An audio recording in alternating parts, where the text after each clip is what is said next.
Hey everyone, welcome. I think that's live. Yes, that is very much live. Just give me a second.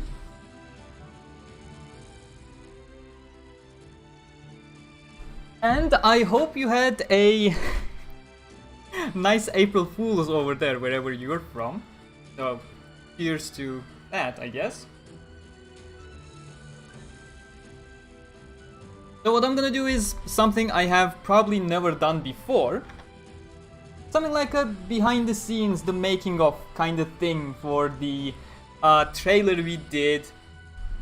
we published yesterday. We have been working on it for quite some time. Hey there everyone. So what I'm gonna do today is basically talk about it.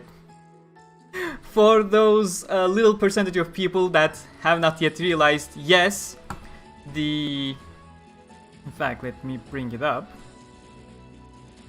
There's that transcribe thing. Can I not put it over here? Ah, there we go. So yesterday, on a couple of places, we have published a trailer for Sword Art Online The First Day, a side story from Sword Art Online Volume 8, Early and Late, the third side story in that book, in fact. Yeah, people were quite excited. It was quite nice. We had a whole lot of nice feedback as well. A whole lot of people really enjoyed the trailer we made, and especially the amazing key visual. That was made by Y. Not sure if she's still in the chat, but she was there. And of course the website was made by Celeste, whereas I made the trailer. I've been working on it since December actually. But yeah, for those of you who have not yet realized, yes, that was an April Fool's joke. But there was a whole lot more into it that did go into it actually. And that's pretty much the portion that I want to talk about today, for those who are interested, of course. And the amount of concurrent viewers, it is flattering. I don't usually get this many views on my live stream. But yeah, welcome. Let me just pull up my notepad because I have somewhat of a schedule set up for this stream. Well, what else was I supposed to mention here? Oh yes, for many of you who obviously don't know Japanese, probably did not at first realize this was a joke. Aside from the fact that, you know, you may have checked your calendar and realized, oh, it's April Fool's in Japan already. But yeah, we actually did put a whole lot of tells into this joke, just so we can avoid an Asuka Empire disaster from last year. Thanks for that, Celeste. That's all on you. Yeah, why is still here? Celeste is still here. Nice. So many people, so nice. One thing I want to mention before I get into any of the things, I do want to apologize from those 4 or 5 Sword Art Online dub viewers that were unfortunate enough to stumble upon our April Fool's video because of the stupid exclusivity stuff that's going on in the US. Obviously, they have most certainly not finished the watching War of Underworld, especially the second half, because that's still Toonami exclusive as far as I know. I would like to apologize from those people. That was, I wouldn't say an oversight, but we have created something for the Japanese audience, so that was kind of a collateral damage. So my apologies for that. Next time we do something like this, it'll probably consider a wider range of audiences, let's say. Aside from that, some people did get mad. Yes, you know. When I was 7 years old, I wake up on the morning of April 1st. And my dad is like, yeah, but no need to wake up, it's snowing outside, the school is cancelled. And I'm like, super happy, but then I look out the window, it's perfectly sunny out there. Yes, I did get mad as well, you know, when I was 7 years old, when I got fooled like that on the April Fool's Day. Yeah, it happens. But, you know, there are people out there claiming that when they saw the trailer, they were over the moon. And then when they realized it was an April Fool's joke, it was that their entire day came crumbling apart. At that point, I do have to question the sincerity, because if you're in a position that you're over the top, you know, best day of your life when you see a fictional trailer, and then your life crumbles apart when you realize it's an April Fool's joke. I don't think the April Fool's joke is the problem there. By the way, Turkish snack called leblebi. I don't know what it's called in English, but it's one of the best snacks you can have. They, for some reason, don't have it in Europe. It's very Turkish. It's not your regular pistachios and stuff. I just got sent some from Turkey.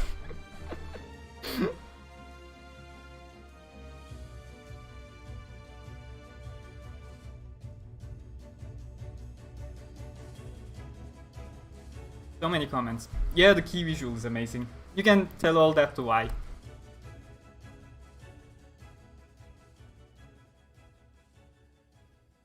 But yeah, generally speaking, we got a whole lot of really nice traction, especially in Japan. People were really enjoying the trailer. And that was something I intended with the trailer as well. Like, I'm gonna talk more about it when I go into what we made for the trailer, but I did not specifically want to have an April Fool's joke, but rather create something that conveys a nice narrative that you may want to go back and watch again every now and then, like I watch, what was it, Sword Art Online Gameverse trailer every now and then.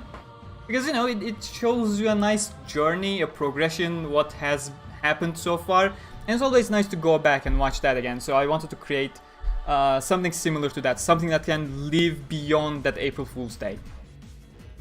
Of course, there were some people that were mad. One person who I used to call a friend is now speaking behind my back. So yeah, that's something. That person knows who he is, but I did all I can to make his life. Gave my recommendations to the one person who can help him, but he knows himself. I won't speak behind his back. Anyways, let's start with how the joke started. You can, of course, blame Celeste for that, because the joke actually started, the plan for this actually started last year, April Fool's Day. You see, the person with the blue name right there in the chat that you can see, Celeste, has created an April Fool's joke last year that went quite viral. And a whole lot of people have quite a lot of things to say about that. He created a very nice fake movie poster for a movie based around Asuka Empire, one of the game worlds explored in Sword Art Online Clover's Regret, and it's also a game Kon no Yuki played before appearing in Mother's Rosario and eventually passing away. It really did get quite a traction. We were quite angry about it because of all the constant questions that we were receiving. But yeah, that was pretty much the, you know, starting point that eventually became this not so small project, I'd say. Where are my notes again? But yeah, it was, you know, just like a joke. You know, we were ganging up on Celeste, like, what are you gonna do next year? Make a trailer or something. It was always on a joke level. But this thing got serious around December 2020. Those who are in my Discord server probably realized at a certain point that I had a different status than usual, saying I was working on a secret project with Celeste. Now you know what that was. But yeah, that was around December 2020. Where we started thinking about, you know, what can we actually do given we have no budget, we have no animation experience or animators at our disposal, we have no voice actors, and we have limited skills in regards to what we can actually accomplish in the fields we do stuff, you know? When you look at me, yes, I do edit videos, but I am just reporting news. I'm basically snitching clips and snippets and voices back to back and just publishing it as a video. I am not particularly doing something difficult. That makes me skilled at what I do. And Celeste is, well, Celeste has a lot of skills. And I will leave it at that. So, as a result, you know, we have all these constraints. We have no budget, no animation, no voice work, limited skills. What can we actually do, and how can we tie it into something that can actually become believable if we give it our best? So we had to look at the situation. What was the situation at that time that we could build towards, you know? So there was the progressive, the fact that the progressive movie was coming. At this point, we didn't even know when it was coming. So again, that was yet another problem for this project that we had to solve like 3 days before we published it, because that was when Anime Japan was. But that's a different topic. We had in our pocket that we could use the ending teaser from Alicization, you know, Kirito in his black worm coat with the dual blades in his back, obviously signaling towards Aincrad rather than the future Untitled ring, which is actually a different picture in the light novels. If you check the ending picture in the light novels, it's the same format, but Kirito is not at all in his Aincrad attire. Again, another different topic. And of course, with the constraints I mentioned, we had to do something that already existed. We couldn't just generate content because we don't have the skills, we don't have the money, we have to use what we have. And of course, we had to use all of this to create a cohesive narrative. People usually don't think when they're watching trailers about a certain narrative that's going on in the trailer, but there's always a main focus, a main narrative when you watch a trailer. When you watch the second progressive trailer, I can actually pull those up. Where are they?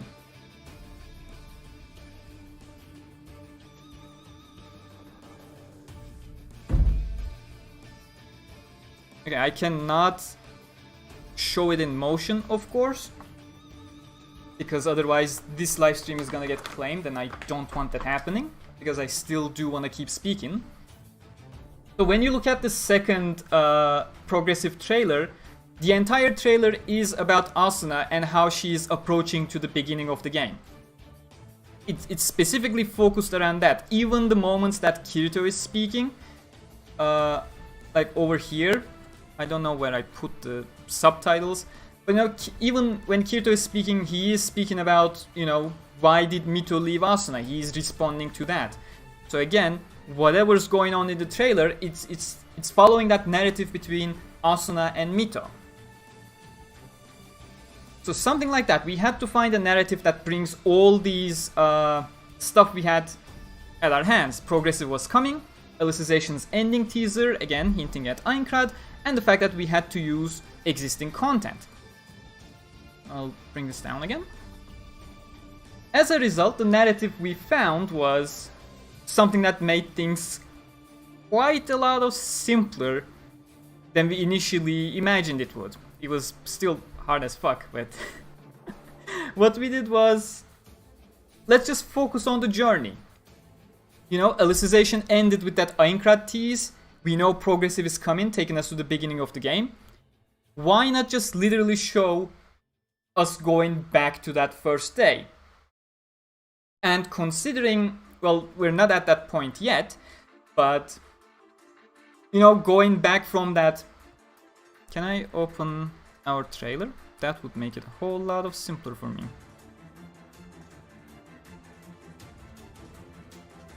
Okay, yeah. How do we go from... Can you stop there? So we had this teaser at the end of Alicization. Kirito is opening the door with Aincrad, and then it says Kirito will return. Well, how about we tie this entire thing exactly where we left off at the end of War of Underworld, all the way back to the first day. And once we put that narrative in, you know, we have to focus on Kirito because this was Kirito's journey. And once that happened, of course, things started taking shape. We would focus on Kirito, and that's the exact same reason nowhere in this trailer you see Mother's Rosario, because Mother's Rosario is part of Asuna's journey, not at all Kirito's. We would focus on Swordland, because, you know, we want to convey this journey things have come all the way from the original Swordland. We had then, not aerial fight, I think it's more of a congratulatory title it has in Fairy Dance, a 30-second clip that has also played in War of Underworld when Kirito wakes up, of course. And then we had Gun World, and then we had a whole lot of Swordlanders over on Ornal Scale. And then we had, I want to say Sacred Sword, but that was the fan name for it, you know. Land of Swords. God damn it, how did I forget it? And then at the end, we have a vocal version, which I am not sure where it was used in the anime, because I never remember it from the anime. I just remember it from the soundtrack itself. We had the final one for War of Underworld, so that's exactly what we focused on. All the arcs that have a Swordland that focus on Kirito, we decided to put them in. Of course, we can't just have, you know, these clips back to back with the soundtrack running in the background, right? That's gonna be way too obvious. Everyone does that on Twitter. It doesn't have to be an April Fool's for someone to make such a clip. So we decided, you know, I decided in my infinite wisdom, wasn't the best idea I had, to start delving into voice clips to use. Wait, do I actually have the subtitles somewhere that I can... is this going to work if I just put this here?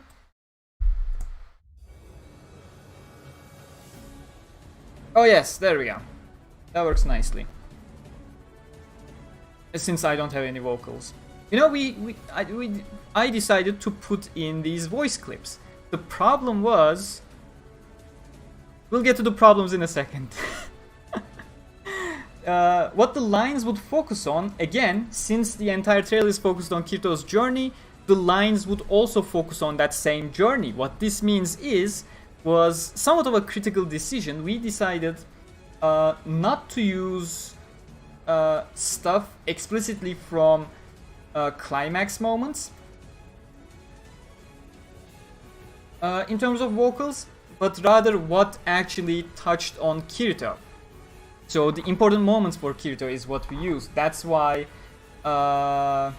when I go over to something like Phantom Bullet, the final line is the line that Nurse Aki tells Kirito about, you know, why he feels the way he does, because he was torturing himself for forgetting the names. And Nurse Aki's... I am still in the Ornal Scale section. I am talking about this one over here. And Nurse Aki, this single line from Nurse Aki meant so much for Kirito than anything Shinon has said throughout the entire Phantom Bullet arc. So the choice was obvious. Nurse Aki's line would come here, and Shinon, I believe I only included one line from Shinon. And that was the exact reason why. Same way, Leafa was almost completely omitted from our Fairy Dance section. And things like that, you know, just really focusing on that narrative that we had planned. And I believe that was really key, you know, selling it. People, again, as I said at the beginning, people don't really think about these kinds of things, but it just clicks for them when they see them. That's what I trusted on when making these decisions. And looking at it, people, it did click for them. Who knew? Who knew? Oh my god, so much chat going on. Should I look at the chat? Are you guys asking any questions? Otherwise, I will have tons of question time once I finish what I want to speak on. Oh yeah. The first 5 minutes I was hyped about that trailer, then I realized and started crying inside.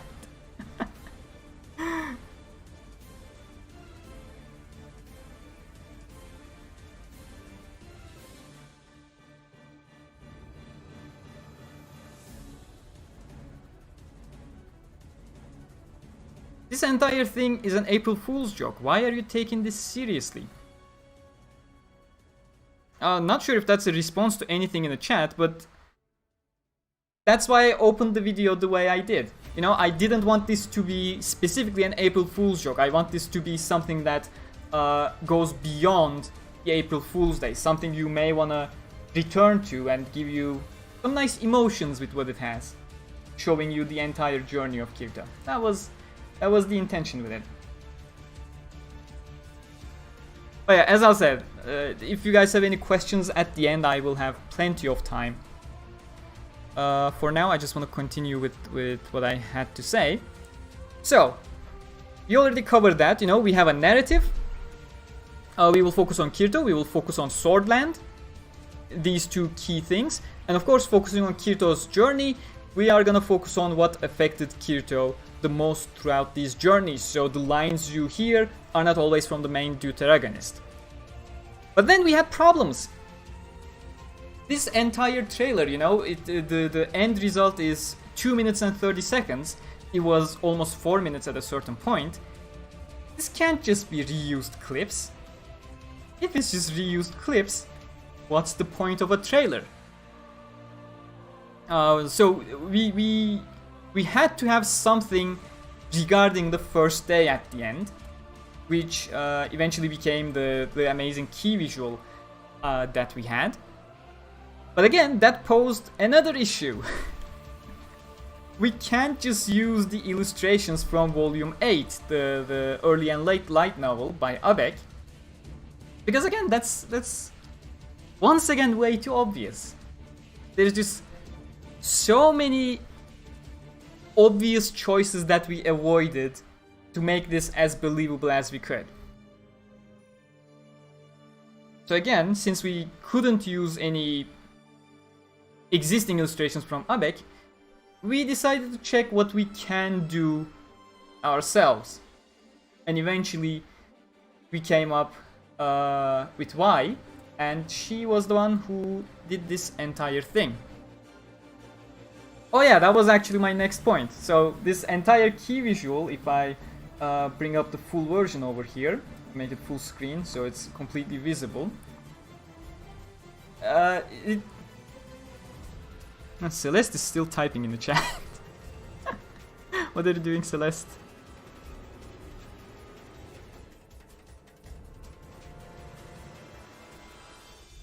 You made a joke that an entire country is talking about until now? Really? I mean, people are talking, but especially in Japan. We gave them enough clues that this was a clear April Fool's joke. I'm glad there are still some people who fell for it, which we clarified for them, me, Celeste. But yeah, it's flattering that we are getting some really nice feedback from Japan. Not the question time yet, I'm not gonna answer that.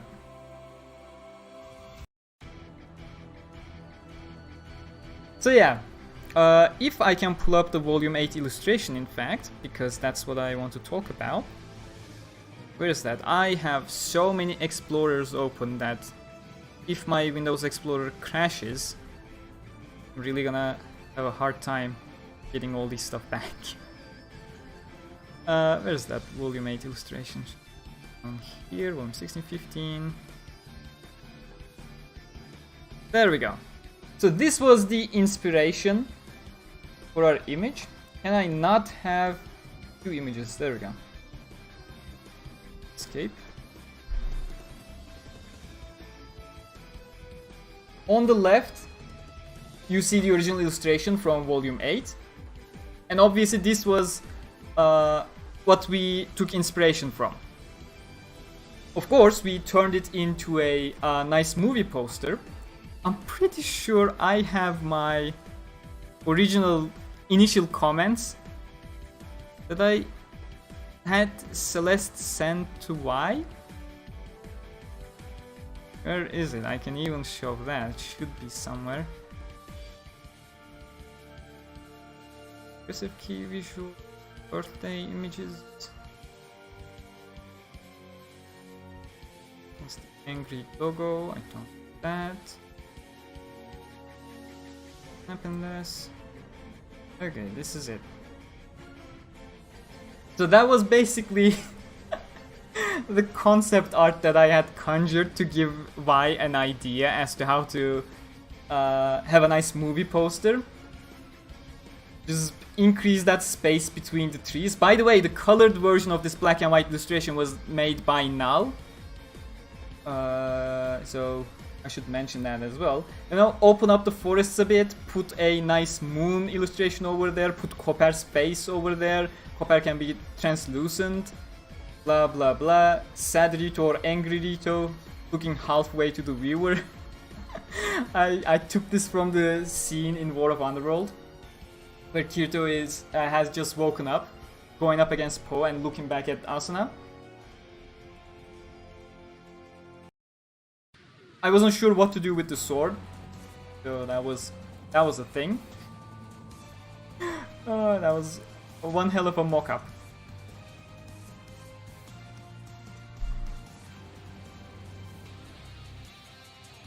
Fell for this and then realized what day it was for Japan. A lot of people came to me with that sentiment, yeah. And you know, eventually, it exactly became this. A whole lot of details that light novel readers will probably recognize from this shot. Obviously, we couldn't have Anneal Blade on the image, because Kirito gets it at the end of the story. Anneal Blade is not even part of the narrative at this point.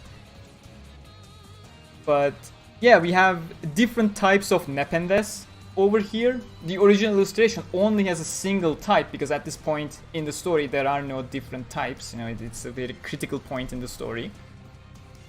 But the reason we have two different variants is because this is the one that Kirito and Copper are hunting for. That's the one that drops the quest item. Whereas the ball fruit is the key factor in the entire story that flips everything around. So it was really nice that Vi introduced these two into the picture as well, rather than just having same as Abex visual. That also made it stand out a lot. One of the decisions that, again, it was Vi's initiative, was to completely ignore my recommendations about Kirito, asking him to be in this position, just looking backwards in a sad way. She went above and beyond and turned Kirito into a perfectly dynamic shot. You know, lunging at all the enemies while looking back towards Copper. That was one of the things that sold me to the entire key visual, even during the very early concept phase when Vi was working on it. And of course, as previously said, we had Copper over there just to tease his existence without giving any hints as to what's exactly happening to him. And again, this key visual was pretty much the most important asset in the entire trailer that we had, because I could do the trailer, but if I had absolutely nothing to give in regards to the first day, it's an instant bust. We're not going anywhere. So I was really happy with this entire thing. Which means I can talk about actually making the trailer now. And bringing this up. Doing the visuals, easy. It's just clips from the anime with a nice glitch effect layered over most of the transitions. That's perfectly easy. Putting in the soundtrack for all the scenes, perfectly easy. What's really cancerous and certainly not easy, the voice clips. What do we do with the voice clips? Because obviously, if I put the voice clips straight from the anime into what we have over here, it's not gonna work. All those voice clips come with a whole lot of ambient noise, a whole lot of soundtracks. Sometimes it's not a single person speaking, so that's automatically a bust. So yeah, what I had to do is, there is actually this very nice AI powered tool, which is apparently currently down. Well, what a coincidence. Oh, there we go, it's back up. Called Splitter AI. it's using one of the what's it called? It's all explained here. I don't need to say it again. Basically, you put your voice clips over here, and it tries its best separating the vocals and the instrumentals. That was my savior for this project, because I tried a whole lot of stuff to separate those two tracks, none of which produced reasonable results that I could use. Again, this can't do everything as well, which I'll show you. Just look at this. Let me make it bigger. Look at this. These are all clips that I created to isolate the music and the speech from. Well, the first day, that's my summary video that's coming up hopefully sometime soon. But yeah, this is from Aincrad stuff. Then these are all from Phantom Bullet, all that kind of stuff. We got ordinal scale here. I have so many ordinal scale tracks which were particularly troublesome to split into two separate tracks, because there's an incredible amount of voice quality in ordinal scale and an incredible amount of ambient sounds.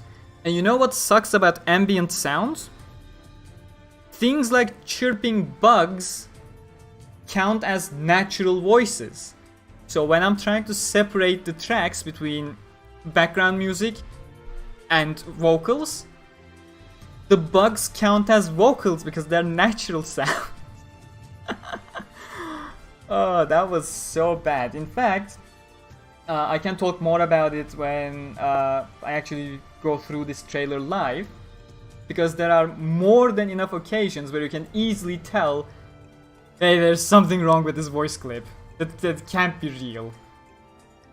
I probably could have done slightly better with them as well if I really tried. But again, I didn't want to have something perfect.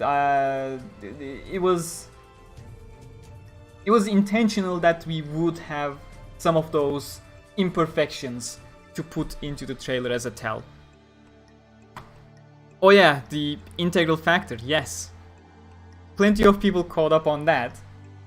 That was obviously, good thing that you mentioned, good thing I checked the chat right at this point, because obviously Kopar has been completely, Kopar is the person Kirito is dealing with during the first day, working together, let's say.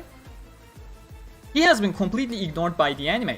This thing would have been the original episode 2, but they refused to adapt this story, and instead they went to Reki for him to write a new story, which became Aria of a Starless Night, and then they butchered 80% of Aria of a Starless Night as well, because Reki once again wrote way too much. But I digress. We never had a voice for Kopar. They skipped on him during the Nightmare sequence as well. So what could I do? I only had one choice, really. That wasn't the hardest choice to make. We have tons of Sword Online games with tons of original characters who have tons of original voice lines in their respective games. So I went over to Integral Factor and pulled out the congratulations.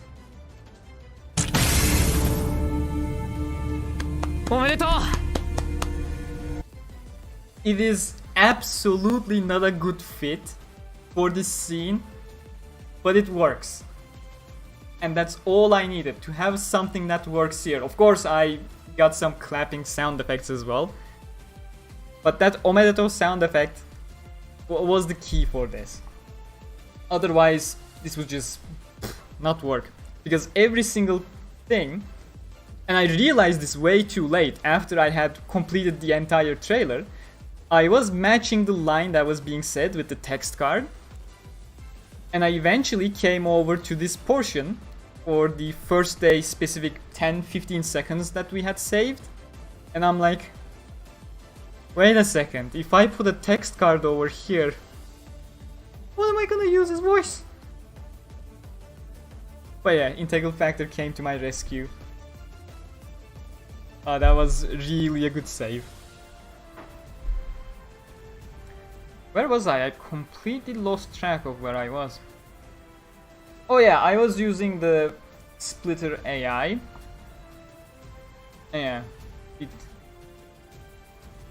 I had to cut so many lines because they didn't work. Like the voice was so high, the background music, that it couldn't be separated properly. That was a massive pain in the ass. But yeah, eventually at a certain point, this entire trailer, you know, if you look at the initial portions, I have these. The entire War of Underworld section starts from the 9th second and continues until. Oh, that wasn't so long. It's because I trimmed this. My initial plan was to have 30 seconds from the beginning of a section until the end of it, including the text card. Should have been 30 seconds. And it was 30 seconds up until I reached Fairy Dance and realized, oh my god, this trailer is gonna be 5 minutes. And that was not going to work. So I had to go back. As you can see, this starts from 9 and ends at around 25, let's say. This was 30 seconds. This was going to end at 39 seconds. So I had to trim that. I had to trim this. This was the same, you know. Phantom Bullet was particularly long because I really enjoyed the lines I was able to pick. Oh, I even snuck in Argo right there. You may want to go slow over here because I designed this to be 2 frames or 3 frames for every single shot over here. That was a nice addition. I had so many lines that I enjoyed from what I could scavenge from the Phantom Bullet part. Shinon had a whole lot more lines than a single one, but then I realized, oh my god, this is a 40-second section. Again, all of that really condensed. The most condensed bit is this one. Luckily, I had realized that fault with Fairy Dance, and that's why Fairy Dance portion has like 10 seconds. That's the only reason Fairy Dance has 10 seconds. And then, in fact, what's my... Okay, I can talk about that now. You know, going over to the details of the trailer. We had a couple variations of the trailer as well. We were originally going to have Kirito will return, change into Kirito has returned to when it all began over here. But then Valgaaf, again, he was the one who suggested the change over here. He recommended that we don't switch into Kirito has returned over here because Kirito doesn't return until the end of the trailer. We're just going through the entire journey. He recommended that we keep the Kirito will return, give a tease for the end, which is what we included here. You know, each story has a beginning. That's a really nice hook. I'm really glad he mentioned this. This was quite late into the production as well. Like, I had finalized the trailer and only had some fixes to be made, and that's when he mentioned this, and I was like, oh my god, I really don't want to change anything at this point. But it was an easier change than I initially imagined. So we replaced that Kirito has returned to when it all began line over here into each story has a beginning. And you know, that gives a, okay, if you wait until the end of the trailer, we'll go to that beginning of the story and then something will happen. That was the initial hook that this recommendation provided to us, which I really like. Oh, don't ask me about the kana or kanji we used here. I am not the one who came up with this. It's an unnamed person who requested that he remains unnamed. So please don't ask the specifics to me. You can, however, go over to Sword Art Online Wikia and ask, just share this screenshot ask what means what, etc., and someone will respond. And then we also had another issue, which I'm not sure if anyone tried going frame by frame in this trailer.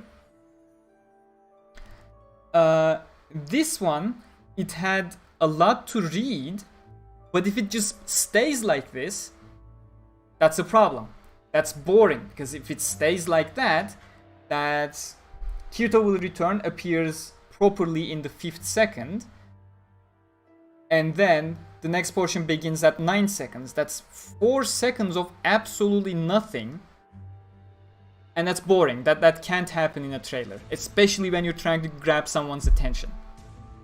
So, Mamue, again, Mamue, that's if you try reading English, Mamue, recommended we do something about it. So what I did was, this was also quite clever. Again, Mame's idea was absolutely great. If you go frame by frame, we have the key visual at the end flashing with the glitch effects over here. That was an absolutely great addition. In fact, we have 3 frames of zooming on Kirito's sword, along with some intimidating Nependes monsters in the back, and another 3 frames of the shiny portions of the key visual, where I have Copper removed, just so we don't tease Copper way too early in the trailer. So instead, we have this nice shot and the Kirito shot, just for 3 frames. It flashes fast enough to get your intrigue, but you don't get to understand what's actually happening. And then we fade into the cool text card. The text card, now that it showed up for the first time, has been cancerous for me and my computer, which I will show you now.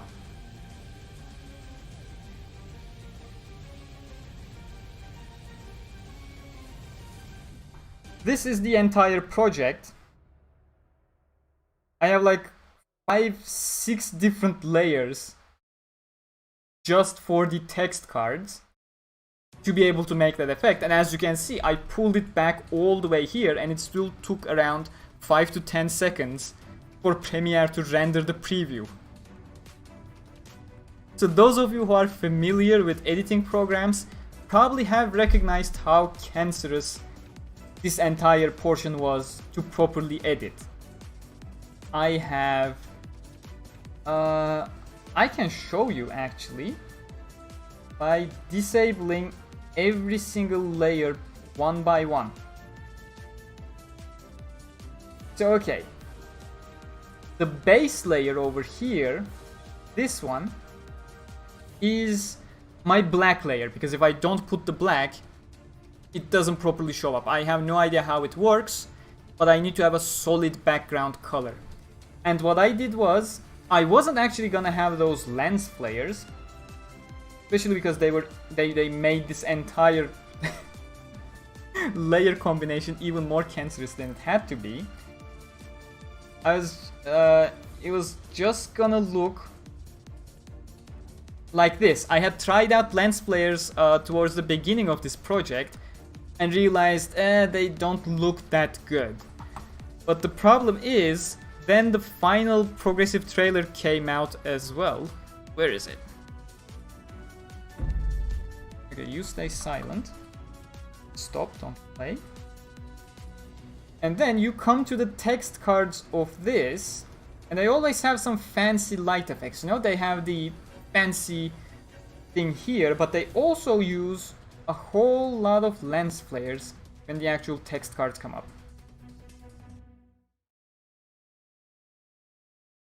Isn't there supposed to be a text card over? Okay. Okay, there we go. You see? There's always some lens flare accompanying these trailer shots. The first one has this as well. So that was the reason why I had to add the lens flare back.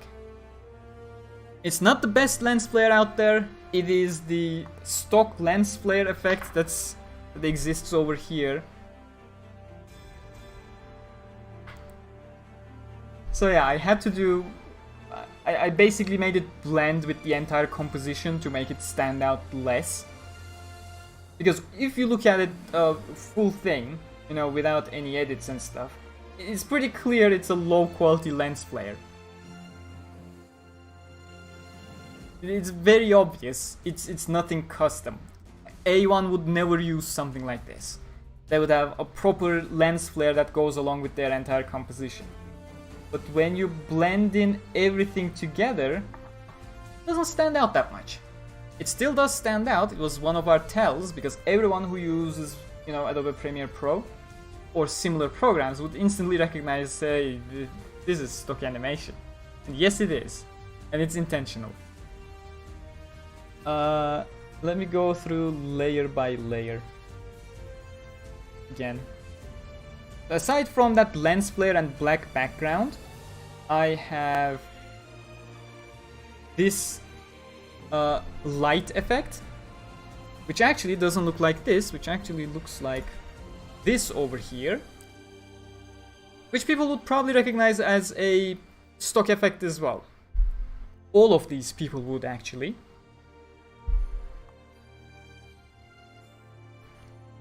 Is that you? This is me. That's me. First Day is a real story. It exists in Sword Art Online Volume 8, early and late light novel. The trailer itself, we made it. Not real. Another layer I had... Is this the smoke effects? Has to be. Yep, that's the smoke effects. 5% opacity. This was basically looking like this, and while you can see absolutely nothing when it's looking like this, when everything comes together, the smoke effect is exactly what gives it that mysterious, legit looking vibe. If I... not that one, that's the progressive trailer.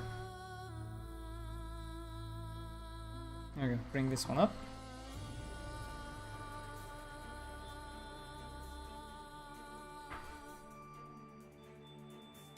This one, you see, you can clearly see the smoke over here. It gives it a nice dynamic view that it otherwise wouldn't have. That little smoke, oh my god, the bit rate's going to shit.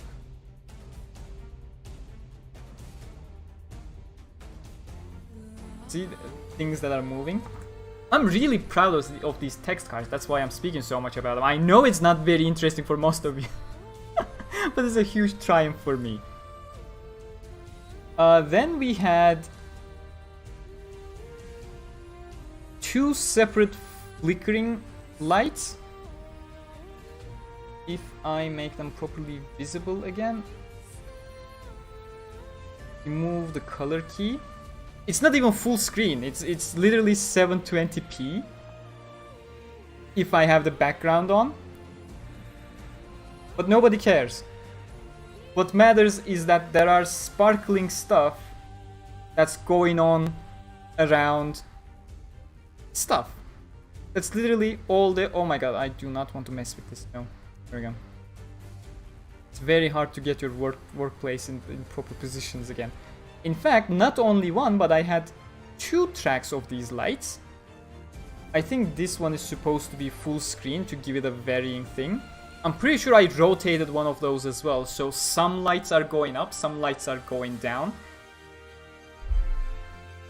And then we had the basic text down below for the arc. And then I had... this is the real problematic bit. The animated text effect. Because it takes a whole lot of horsepower for this basic thing. Especially when coupled with all of those. Basically, the text is expanding.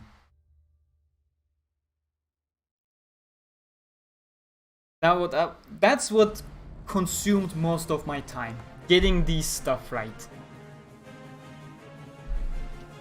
Now I can forward.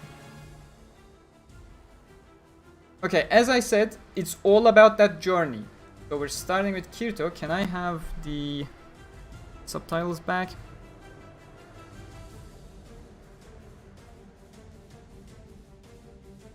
So we have Kirito fighting Gabrielle over here, but the entire text is just Kirito's pain and guilt. That's what I wanted to focus on. Again, going back all the way to the narrative we established at the beginning. All three of them calling for Kirito and Kirito refusing to stand up. And then Yu-Gi-Oh is coming in and getting Kirito actually up.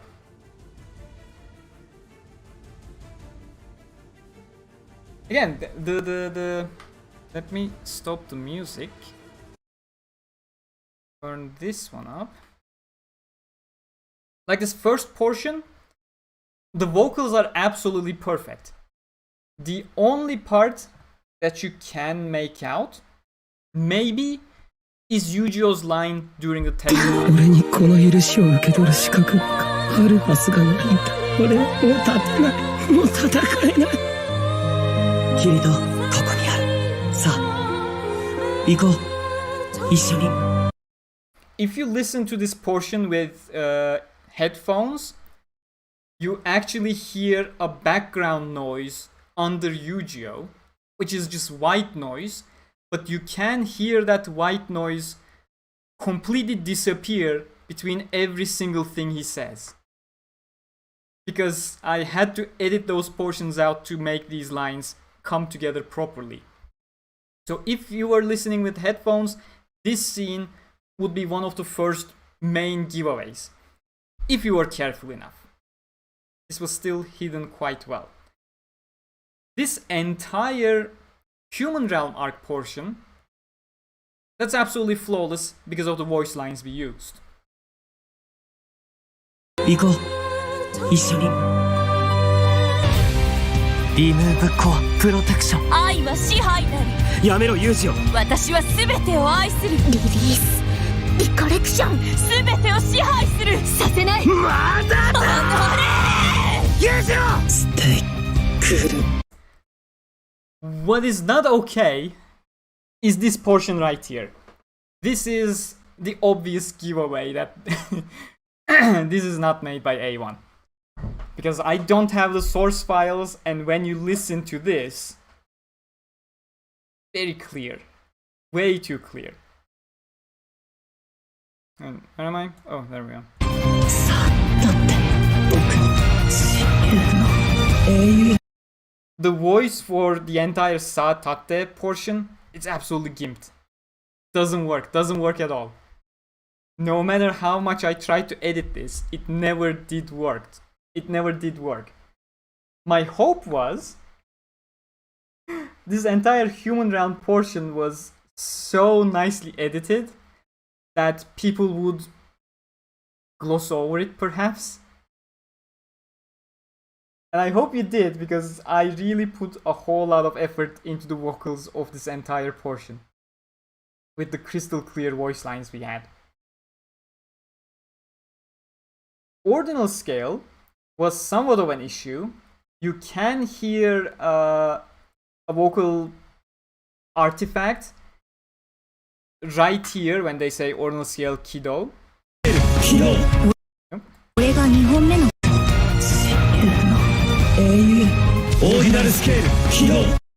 You know, the problem with this voice line is that they say this exactly when Breakbeat Bark really comes in kicking for the first time. So during these words, you actually hear the portion of Breakbeat Bark at the beginning starting that is still very much hearable in this thing.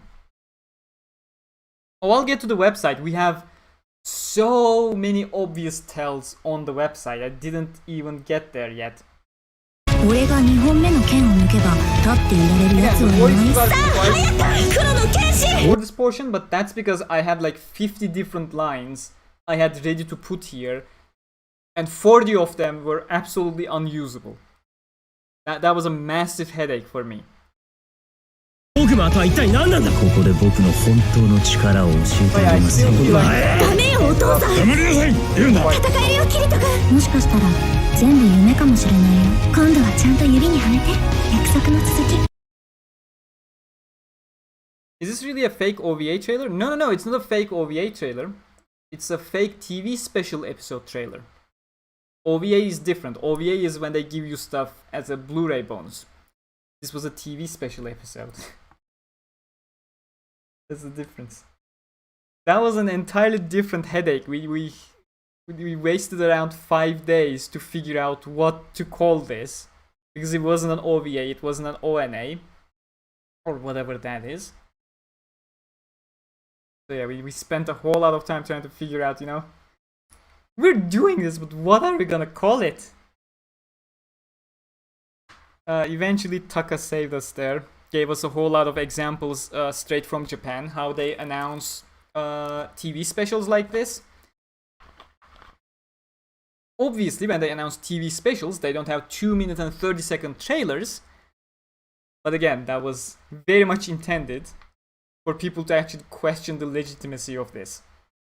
We try to do a professional job, but we also try to do things professionals would never do to make sure people realize.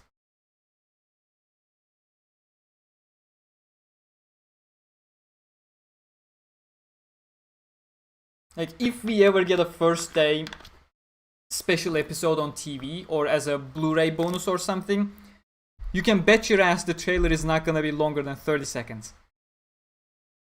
2 minutes and 30 seconds for this. Anyone who has not just woken up, so their brain is like 10% active, they will realize this is fake. Of course, you need to be familiar with how they advertise stuff. So none of the Western fans are, you know, I'm not saying anything to you. I'm talking about the actual people who follow anime very closely over on Japan. Although we fooled quite a lot of people over there as well, which I'm quite happy about. They really enjoyed the trailer as well. Oh, no, it's probably never gonna be adapted. No. I wish it would. We did raise quite a lot of awareness with this entire trailer. People were tagging Reki with it constantly. So maybe, just maybe, you know, if they see the interest, there can be something. Oh, of course, when I say interest, well, the trailer has just 20k views, so interest. But yeah, we did do quite a lot of public awareness work for this in their stead, which I'm quite happy about. Now, where was I? Let's go back to this. Let's go back to this. Again, I trusted you. And again, I gave you 50 different reasons to realize this was an April Fool's trailer. I keep showing you all of this, and when I go over to the website, it's going to be very clear. Phantom Bullet part was really nice, especially this stylistic shot. When they first introduced the concept of Death Gun, I really love this entry to the portion. Overall, I really like this. There was a portion where Kirito is speculating about who Death Gun could be, because he realized, oh, this guy appears to be from one of the games that I came before, because he knows the name Kirito. And he goes through all these names. What I did was sped it up like 1,000 times. So every single and also added this glitch effect over it. Every single person shows up for like 2 frames. Really nice. Really like it. And of course, once he sees the laughing coffin, you know, we're instantly switching over to the scenes of Poe. Did Reki or someone officially respond? No, they did not. I actually asked Reki what his favorite April Fool's fan project is. He did not reply yet. I don't expect him to reply. But we did get quite a lot of replies from prominent members of the SAO community over in Japan, which I'm quite happy about. Yeah, we came over to Poe once he realizes it's laughing coffin. Again, dead giveaway. I literally used Alicization anime opening scene in the Phantom Bullet section. If this was an official trailer, A1 would never do this. I imagined this would be a huge giveaway for a lot of people who are paying attention, but nobody even mentioned this. This should have been obvious. For a trailer that's clearly designated to individual arcs, I can't have an Alicization thing, a clip, in a section that's not Alicization. But yeah, nobody realized, so I'm happy I got away with it.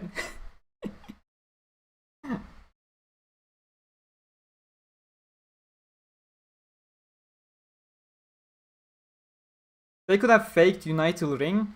Nah. The reason why this works is, well, the reason it works as much as it did, I'm still surprised it worked this much, is because the first day TV anime special would be a 20-minute episode, so you wouldn't have anything to properly tease in terms of animation. So a single key visual, it works. If I were to try to do this for Untitled Ring, which was kind of an initial idea when we were still, trying to get a narrative for the trailer going, we did think about Untitled Ring, but if it's gonna be Untitled Ring, we need animation. We can't just have a single key visual. There has to be animation that teases Untitled Ring, because that would be an entire season. Again, a whole lot of thought went into this project, despite looking so simple. What else? Oh yeah, I really like Nurse Aki's line over anything else really in this entire arc. It really affects Kirito deeply. Did you have fun making the trailer even though it was a lot of work? It was incredibly fun, yes. It was incredibly fun. It's something I don't do. As I said at the beginning, when I do stuff for my videos, it's basically just putting clips back to back. Not at all interesting, so to say. I may put one or two images over my background visual, but that's pretty much it.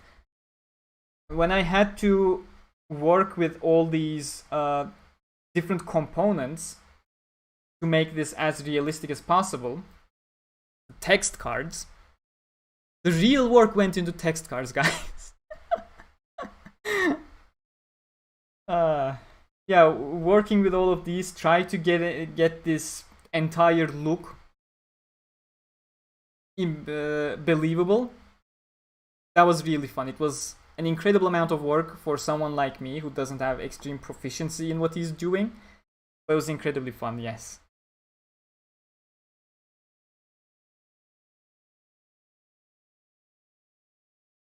Oh, we'll get there. We'll get to the face, don't worry.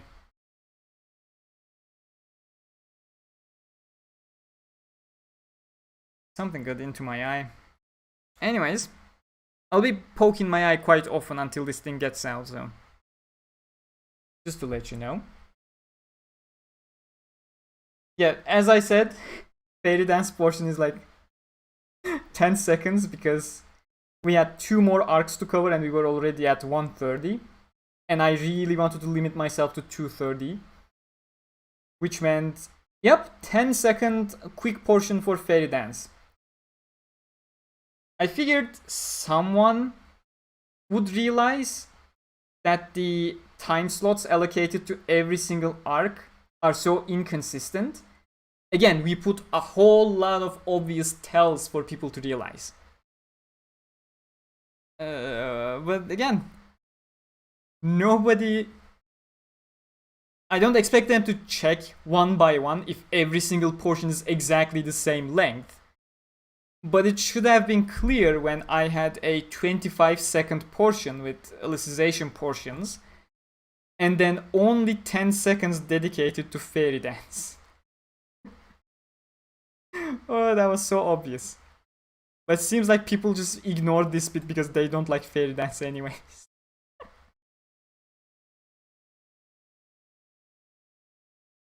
Yeah, again, putting Lifa. I only put the shout from Lifa over here, not a single line, not a single proper line from her. And again, the speech for the text card went to Kayaba because I feel like this was the most iconic moment that affected Kirito in the entire arc. When he has completely given up when fighting against Sugo. And Kayaba comes in, you know, you're making a mockery of what you achieved against me. And that gets Kirito back up. So that's why this line over here was used. And moving over to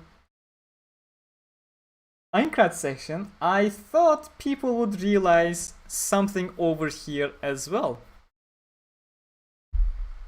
Because who cares about Egil and Klein shouting towards Kirito? Should be pretty clear that it's only me who cares. A1 doesn't. Most of the people watching, they don't.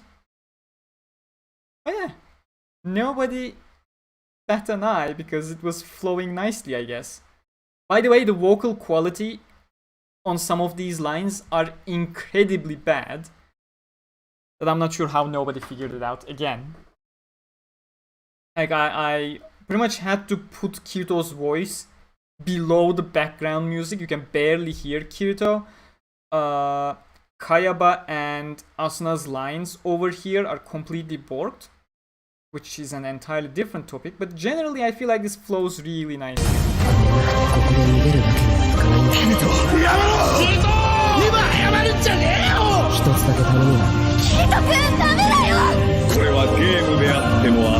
Okay, one thing you may not have realized, which is quite a nice detail that I added, knowing most people wouldn't realize, is that when I made Kayaba speak, we went with episode Aincrad, but then midway through this card, I wanted to include progressive as well because, you know, it's the journey. We're trying to tie in with progressive as well, but we're going beyond progressive all the way to the first day because first day takes place about 3 weeks before progressive. So what I did here was I included Asuna's clip from the progressive trailer, and I actually did switch the chapter episode from Aincrad into episode progressive over here. If you check before and after the glitch, I separated them specifically because I figured, hey, if A1 ever does this, pretty sure they're gonna act like progressive is an arc when it isn't. And I feel like it was a nice little detail that nobody realized.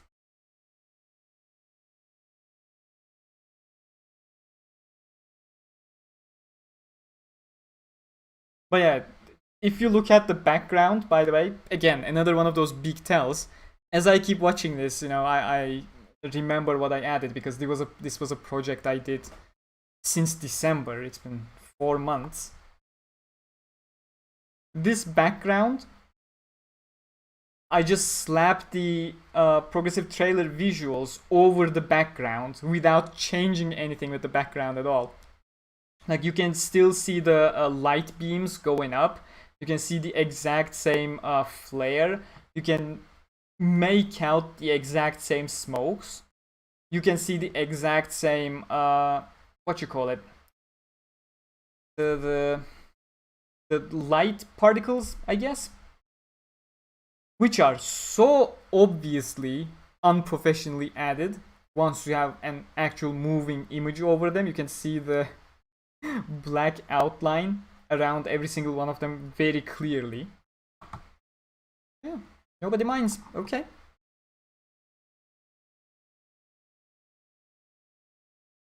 But yeah, if you listen to Kayaba and Asuna's lines, the reason they are so bad is because they are from the first progressive trailer. They didn't even include Kayaba's line in the original anime. That was a huge disappointment for me that I realized when doing this project. They used this line only in the interview that they showed when Kirito is looking, but not as an actual line. I'm so glad this is getting included in the progressive anime. And I pulled this line, of course, from the first progressive trailer, as well as Asuna's line. The problem there was, since it was a trailer, the music was way too loud. So as a result, if you listen to these two lines, Kayaba's line over here, and then Asuna's line, you'll realize it's absolutely shit. You'll definitely realize it's absolutely shit. You don't even need headphones to realize this doesn't sound right. And it absolutely doesn't. 一つだけ頼むわ。キリト君ダメだよ。これはゲームであっても遊びではない。中華くらいの間で私が私でいるため。Like there's even a separate music playing when Asuna is speaking there, because the background music of the trailer is so high that the that the splitter couldn't split the two tracks. But yeah, as mentioned, we said each story has a beginning. All stories have beginnings. It's the same translation because Japanese doesn't really have plurals the same way we do. We said Kirito will return. Each story has a beginning. That was the hook, and now we are delivering on that hook. So Kirito will return. He's attacking Little Nependes. Again, what I used here are Integral Factor voice clips. Integral Factor was a huge help for me. And the moment he connects and defeats a Little Nependes, it switches with a nice glitch into Kirito has returned. I feel like this switch is the thing I did most competently in the entire trailer. I really like what I did here. But yeah, Kirito will return, switches over to Kirito has returned, and then we deliver on that hook we gave at the very beginning. Kirito has returned to when it all began, which is obviously the first day with Hopper coming in, clapping and congratulating.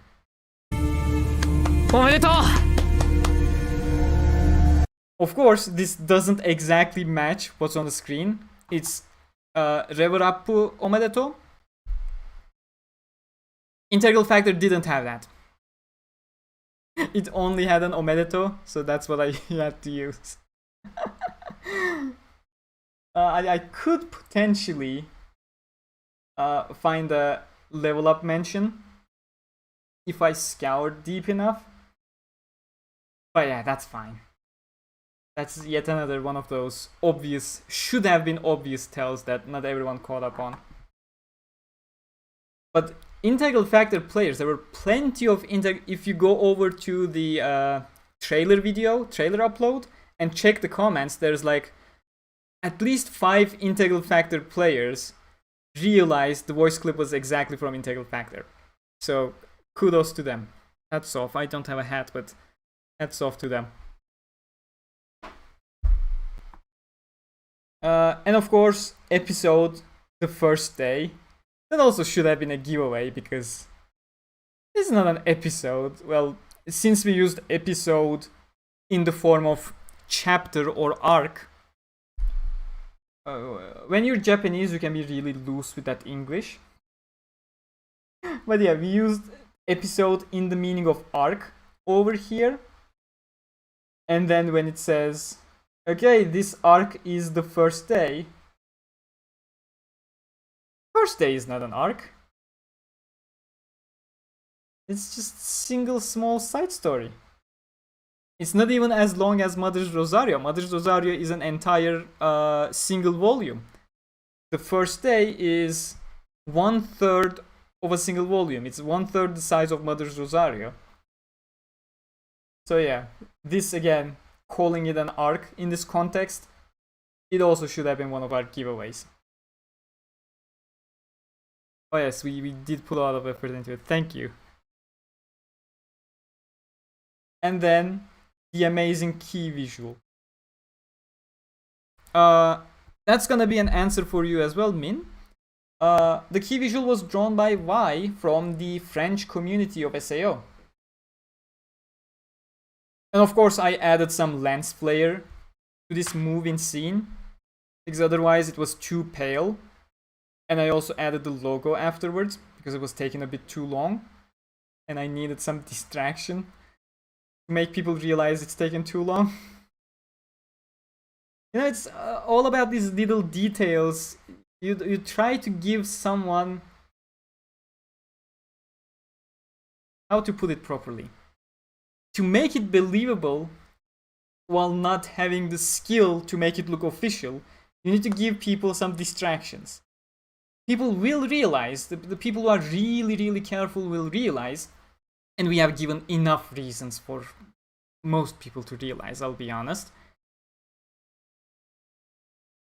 But at certain places, I implemented these nice little details to distract people. Maybe go, can this actually be real? And again, this little lens flare that's going from the hilt of the sword all the way to the tip of the sword. You can see it moving. And as you can see, it still keeps moving because you can see the artifacts of the light flare still moving around the project. Here. And then there was another small lens flare going from this side of the fruit all the way to the shiniest side, which is much less obvious than the other one. It's intentional because this flare is actually red, and it was, if it was obvious, it would, you know, paint a bunch of places red here, which I didn't want to have. And yeah, up top we have copper. Obviously this was the full key visual in the end. And again, the most obvious tells were right here. Anybody wanna tell me why this is the most obvious tell? Do let me know. I will be answering some questions now while I wait for someone to tell me why there's so much obvious stuff that should be very obvious to anyone who can read what's happening here.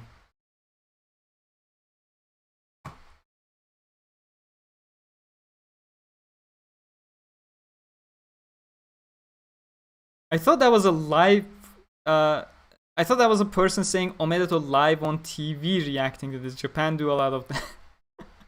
Yeah, I totally understand where you're coming from, because that clip from Integral Factor so does not fit with any other voice clips that we had.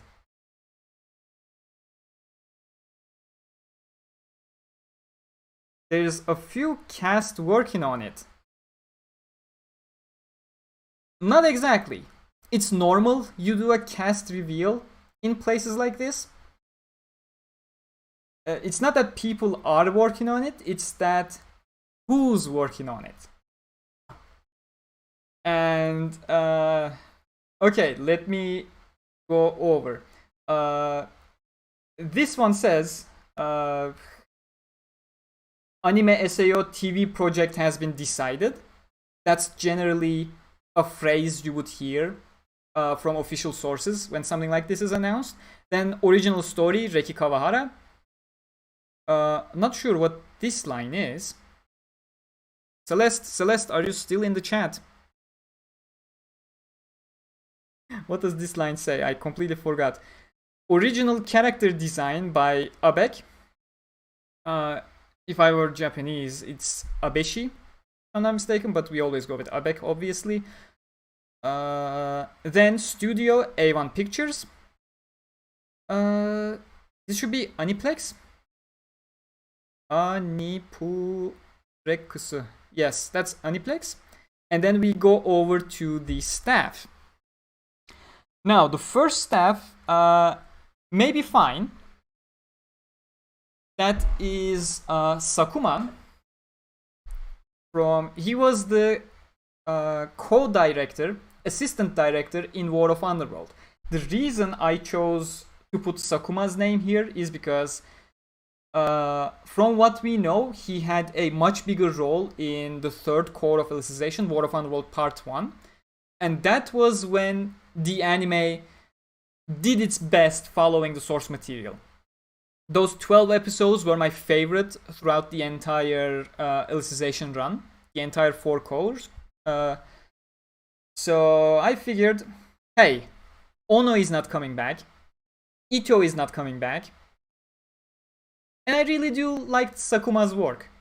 So why not put Sakuma over there? If Sakuma-san ever comes over here and watches, 1 hour and 20 minutes of this breaking down of my April Fool's joke. Sakuma-san, thank you very much for all you did.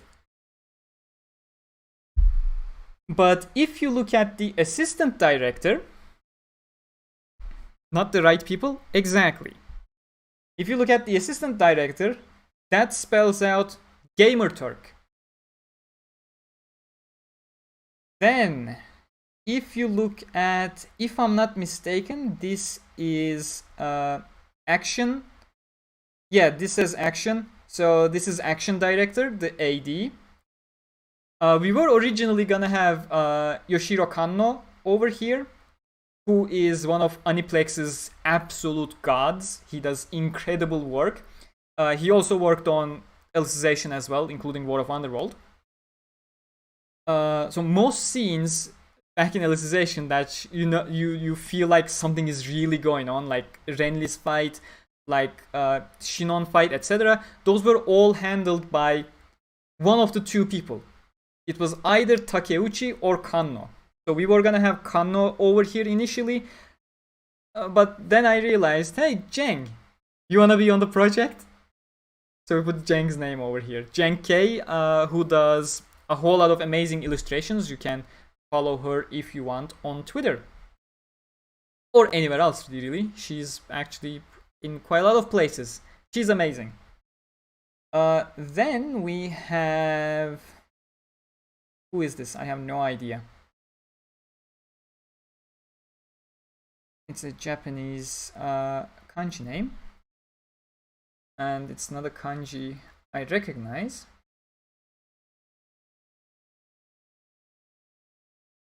If I go over... Oh, that's music. That's music. Music is Yuki Kajiura. That was obvious. No one else was gonna do music, so we could safely put Yuki Kajiura over there.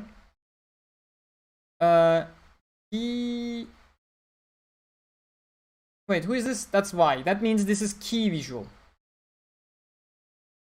So this key visual was drawn by Y from the French SAO Wikia community, who did an absolutely amazing job.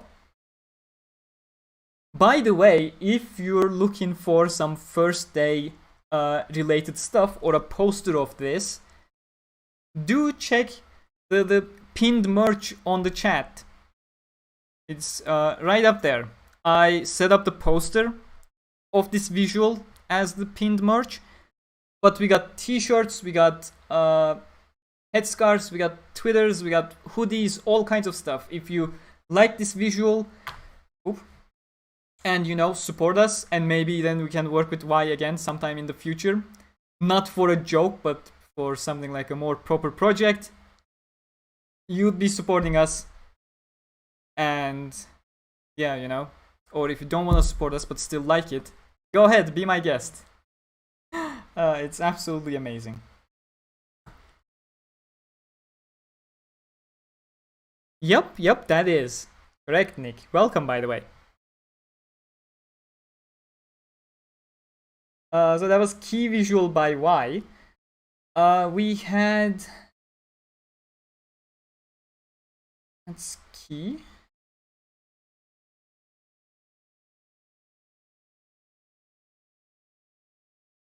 I feel like we gave art design to MTT. Doesn't look like art design. Well, this is design, but what does this part say? Oh my god, do I need to bring out my Kana chart again? Let's have a look. That's a key, I know. That makes it a ka. Then we got character design, yes. That made it very easy, the first two. Character design for the anime, we put Yama, Aoni, if I'm not mistaken. Which was probably the most confusing name we added here, because Yama Sensei, this was MTT Blue 2. So we decided his name was way too long if we tried to write it in kana. So what we did was Japanize his name. We decided, you know, MT means mountain, but he had two T's. So let's act like that's double the mountain. So we made him Yama. Yama means mountain in Japanese. So he became Yama. We put the kanji for blue here, Ao or Aoi, one or the two, probably Aoi, I don't know.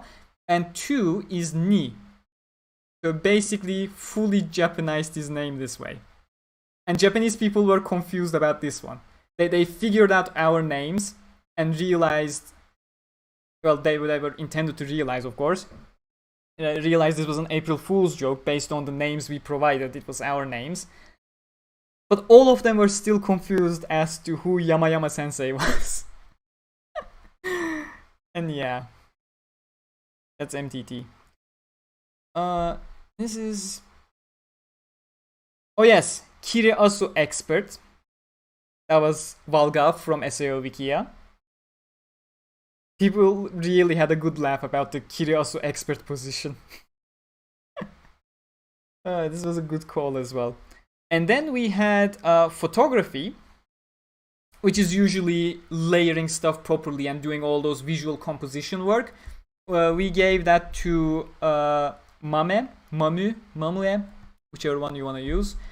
And since his profile picture is a tortoise, we went with Tortoise Mame rather than just Mame. And then Kirito is obviously Yoshitsugu Matsuoka. We had Copper. We had a long time trying to figure out how to put his name into kana, but Cirtoyt is playing Copper. People were also confused about Copper's voice actor as well. They were like, who is this Satoito? That was nice, but still, nothing as confusing as Yama Sensei. People actually tried to find Yama Sensei.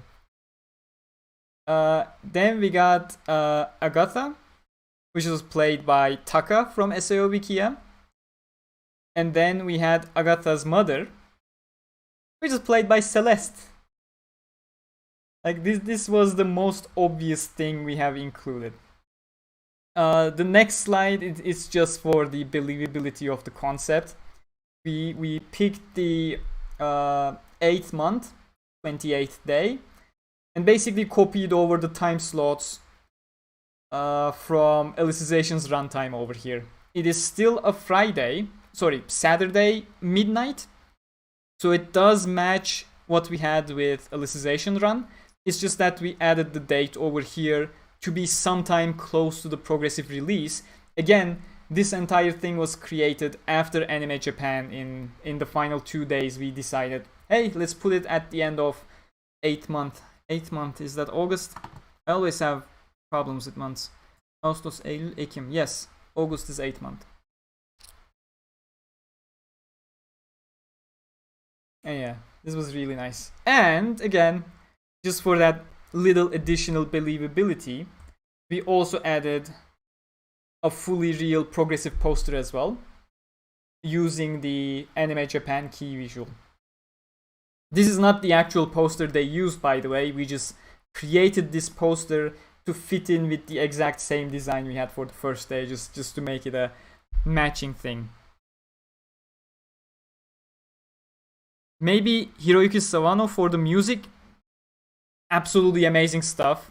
I keep listening to it on various places, but no, if it's SAO, it's gonna be Yuki Kajura. You can't run away from that. But yeah, good choice over there. That's a definitive thumbs up.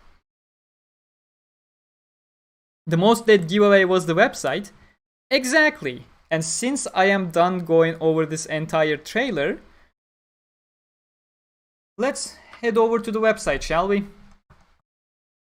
Let me bring it over. I should run the music again so it's not too silent. But yeah, if we go over to the website, in fact,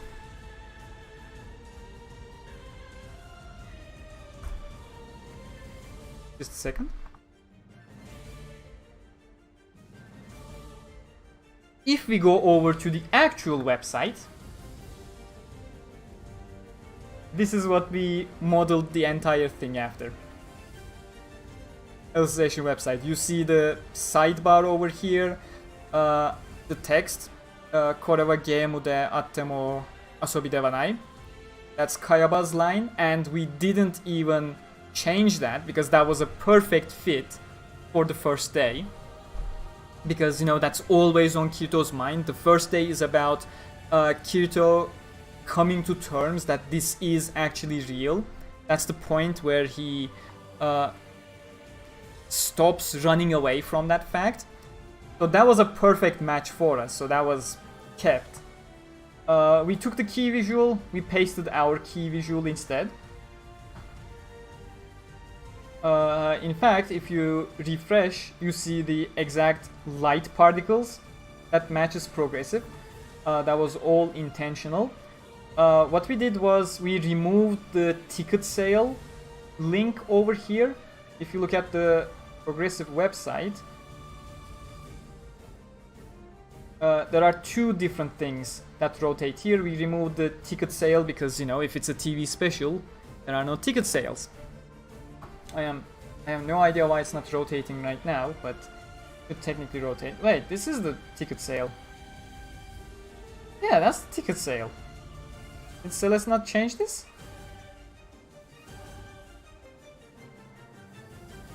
Okay, he at least changed it to the SAOP.com.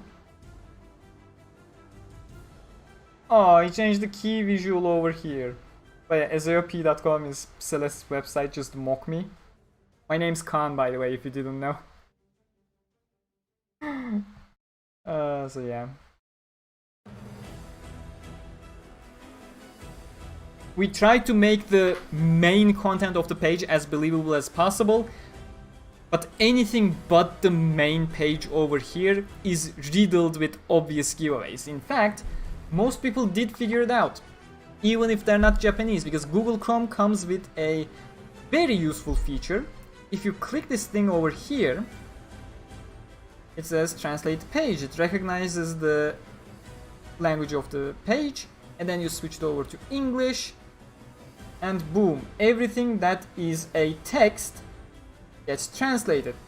Sure, you can very well be confused if you're not Japanese and see, oh my god, they even have news about it published on the same day as the trailer they published. But then you go over to the English and it's like, Khan's a bad boy. Okay then. What does it link to? Oh, it also links to the trailer. Yeah, see, all these news probably link to the trailer. Stop pulling me up, please. That's the trailer, that's the trailer. Oh, that's actually linking to the actual SAO Orchestra article. That's nice. We have a separate, more official looking thumbnail for the video over here that we hide the actual video thumbnail with, because if you look at my upload, it's very clear it is my upload, so we had to hide that. Wait, I can just come over here.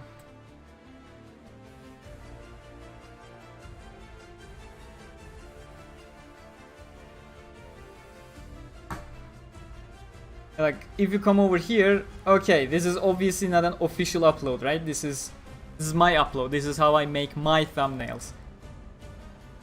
This is simply two of the most important parts of the trailer. A nice text that explains what it is. Probably a logo as well. And if you look at that, yes, that is exactly how I do my thumbnails. So, in order to hide that, that is what Celeste did, a more official looking thumbnail over there. It hurts knowing it's faked. It's fake. Yes, it does. Mainly because we'll probably never get an adaptation for this unless we raised enough of a very small public awareness over in Japan. But yeah. That wasn't all. I am still continuing with the website. If you go over to these links, they are linking to all the official websites, just like all the other official websites. But go over to the contact us. I can... yeah, there we go. That looks much better. If you go over to the contact and click on it, that links you to my Twitter. If you go over to the copyright, that links you over to Celeste's. Does Aniplex do anything? Oh yeah, Aniplex just links you to the mock-up progressive website Celeste did. But we're still not done yet. Still not done. There are share buttons on this website. If you try sharing this on Twitter, what you're gonna get is some Japanese text, which is very clear for the Japanese audiences. Let me show you.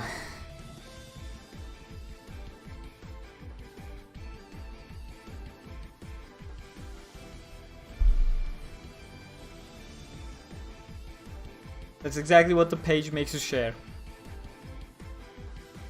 We can't do anything clearer than this to make a make it clear that it's an April Fool's project. What's the music at 8 seconds? That is once there was a Land of Sword from War of Underworld soundtrack Volume 2. Everyone keeps asking about that because nobody knows that exists, because I don't think that was actually used in the anime. It was just in the soundtrack. I don't think we have hidden anything for Facebook because that's just a normal share, which I am not gonna click because that's gonna switch over to my personal Facebook. But yeah, as you can see, we hid so much stuff to make it clear it's an April Fool's joke. Let me reset this, but still not over, let's keep going. If you click on the menu, we have a very filtered version of the official Abec art, which I feel like was a nice fit over here. It really looks nice. And when you go over to the staff and cast, you know, if you couldn't read what was written at the end of our trailer over here to realize, oh my god, these names I absolutely know, you could come over here, you could do the same translation trick, and boom! Original story, Reki Kawahara. That answers one of your questions about what was written under Reki Kawahara's names as well. That's published by Dengeki Bunko. Original illustration Abec, directed by Takashi Sakuma.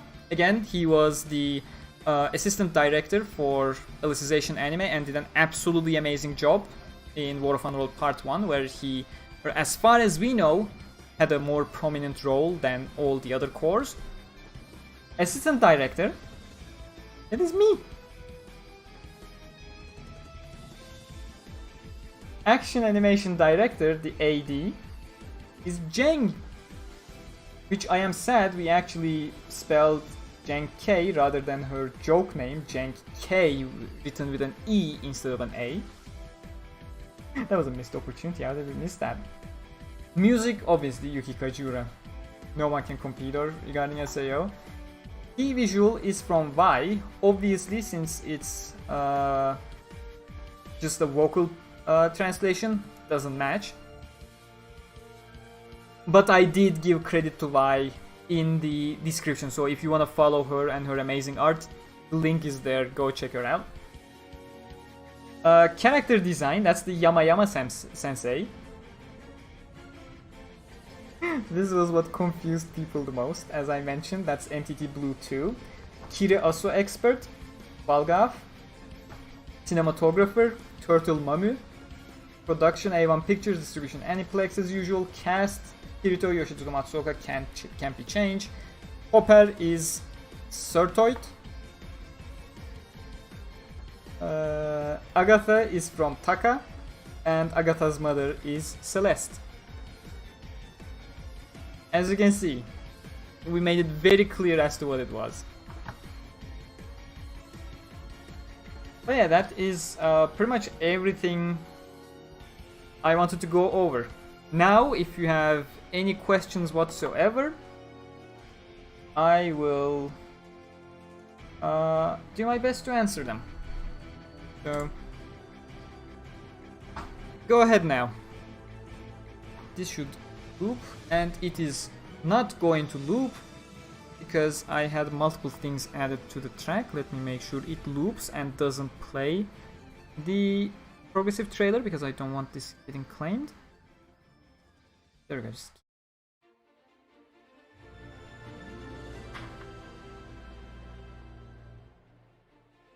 And again, if you like the key visual done by Y, do consider checking out the first day merch.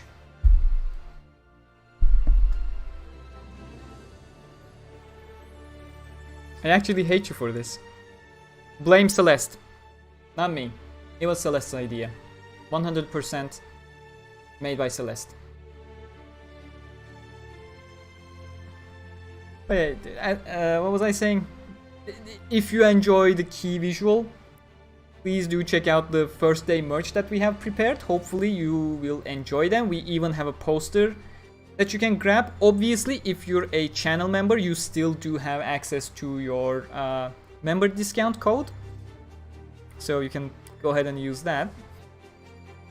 And yeah, any kind of support that we get is going to be going to creating another opportunity for doing more custom stuff like this. Not necessarily an April Fool's trailer, like introducing more custom art in my videos in general to make them more interesting, not intriguing. It's been almost 2 hours since I started this, so speech is slowly fading away.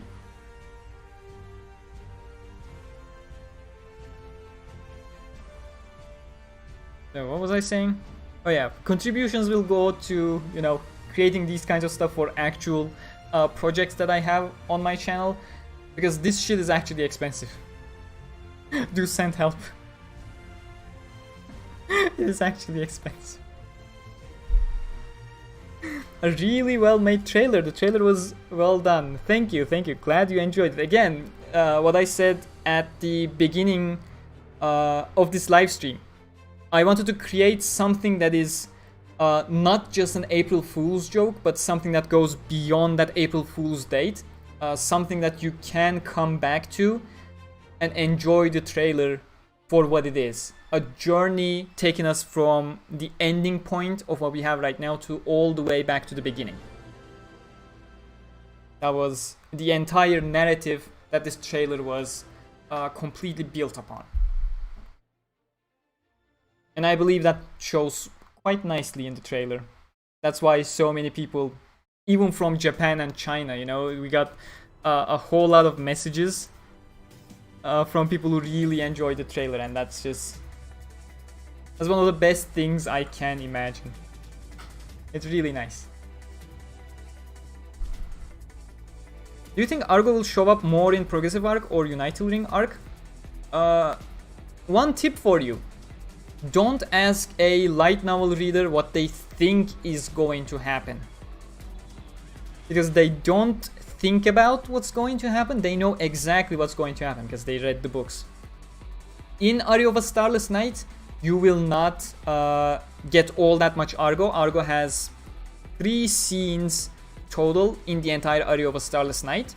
So don't expect too much Argo in the first movie. But you can expect her to be there. No, her scenes are not going to get cut completely. I can easily tell you that much. You will see Argo in Aria. Just don't have high expectations because she literally has 3 scenes in Aria. Starting with Rondo, she's gonna have more and more involvement in the plot. So starting with the Floor 2 story, you'll have a whole lot more Argo. I cannot enter Untitled Ring because that's gonna be way too much spoilers if I do, but if you're interested in what happens Untitled Ring, I strongly recommend you go over to my channel, search for Introduction to Untitled Ring 1. And that's where you'll get a whole lot more information. You can also watch our SAO Wikia podcast with Gushimenas, where we summarized all the currently available Untitled Ring novels, where you'll get, again, a whole lot more information. Much more in depth than our simple introduction that we had.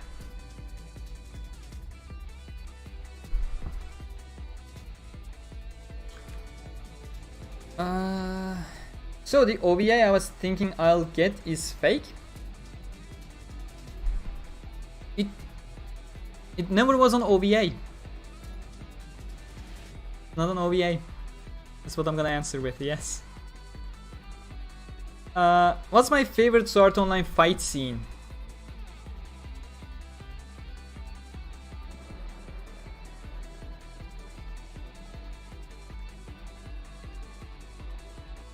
Berkuli versus Gabriel. Berkuli versus Gabriel is number 1. Number 2 is Yuki versus Asuna. How will we ever believe you at face value after this? You just follow the guidelines I have been providing you for years upon years. Never take what you see on YouTube at face value. Always ask questions. There's a reason why I never answered anyone for the first 2 hours of me publishing this trailer. Because there were people indeed doing the right thing and asking questions. That is exactly what you should do. Or if something sounds fishy, if something does not sound right, you ask questions. That's something I have been saying for years, and I'm really glad you asked this, because this is the perfect opportunity to get that exact sentiment across, you know? Like, no matter how many obvious tells I put here, no matter how many obvious tells we put over on the website, you may not catch them. It's very much possible, no matter how obvious they were. It's excitement, whatever. But the moment something doesn't look right, the moment something has the potential to be wrong, you start questioning. That's what I have been saying since the first days I came across Foxen and started criticizing him for all the bullshit he spouts. It's simple. If something doesn't sound right, ask questions.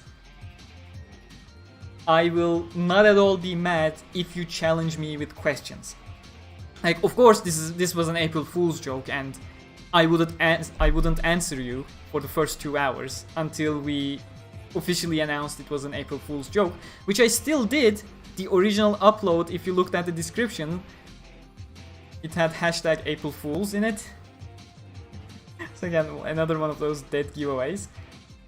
But again, not speaking about this specifically because I would not answer your question, but in general, I'll as long as the question is not stupid, kindly put, because you know how stupid things can get on the internet. Aside from that specific edge case, I will not get mad or ban you or anything for asking questions. I am here to clarify. And in the case of uncertainties, asking questions is helpful for me as well. That helps me in plenty of cases to make me realize, oh my god, maybe I made a mistake here. You know, when you ask questions, when you ask non-stupid questions, I am gonna clarify that bit because goddamn the power scalers are annoying. The power scalers who come from the versus battle wiki. I'll specify that as well because some power scalers do take offense when I generalize that much. They're right. I don't have anything to say against that. But when you ask non-spoiler questions, there are only two possible outcomes. Either your confusion gets cleared up, or I realize I made a mistake and I correct myself. There are literally zero negative outcomes of asking a question, of challenging a creator about something that doesn't feel right. And that's the key bit.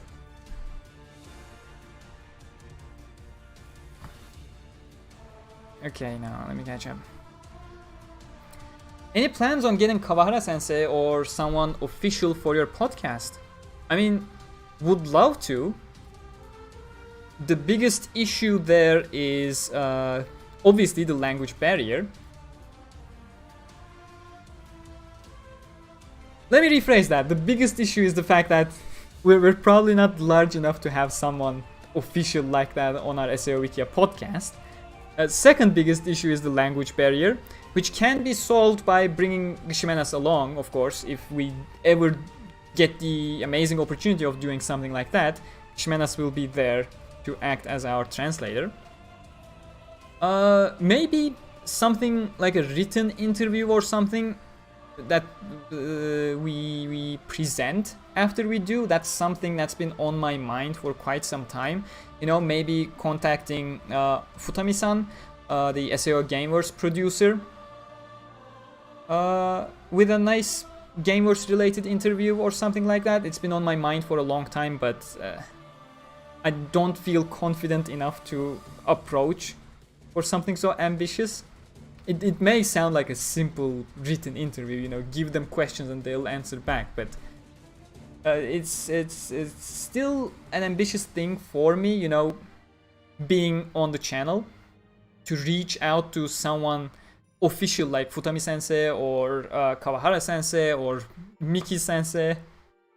Miki is an absolutely amazing person, by the way.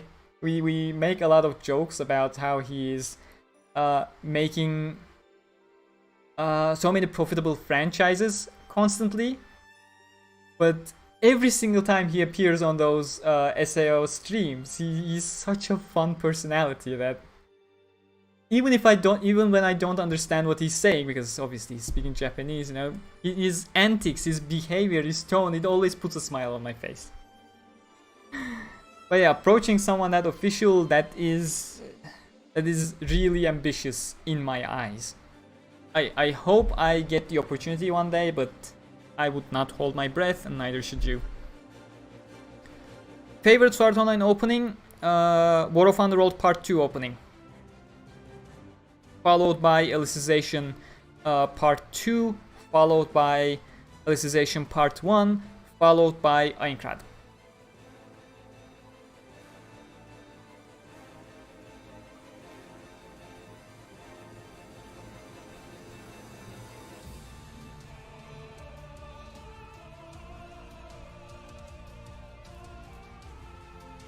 You played with many hearts? Yeah, I understand, you know, you get fooled by an April Fool's joke and you get mad. That's kind of the point. So I will apologize for fooling you. However, I will not apologize from those people who go, it became the best day of my life and then I realized it was an April Fool's joke and then my entire life crumbled on my face, my head. Again, I said this at the beginning of this video. If your life can become so good by a trailer for a fictional work, and then your life becomes absolutely miserable when you realize that trailer is fake, you gotta think about it, because that sounds like the problems with your life is not that this trailer was fake. There are other things to talk about in that case. And I suggest you go over and try solving them. If you fall into that category, not many people do. It's a real minor exception among the fan base, but there are people like that, and they really should look for professional help to get their lives on track, to have a better life themselves. I know, Amadeus, you're not part of that category. I just want to clarify, because it's actually a serious thing. I don't want to tie it into a joke or anything.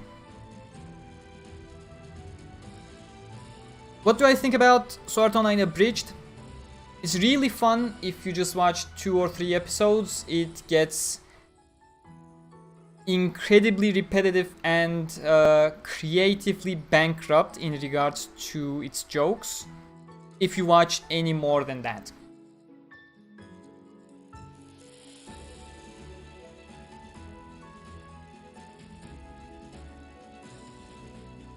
Tutorial on how to grow a Gamerturk mustache.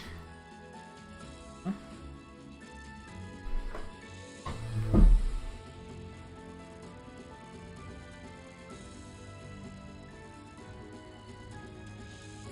I don't know, man. I don't do anything special. In fact, it's really annoying that I am finally at an age where I have to shave every 2 weeks to remain presentable. And again, 2 weeks is still a very long time, so I actually should still be happy about that, but still quite annoying. I miss the days where I had to shave once a month, once every 2 months. I really miss the days when I didn't have to shave, actually.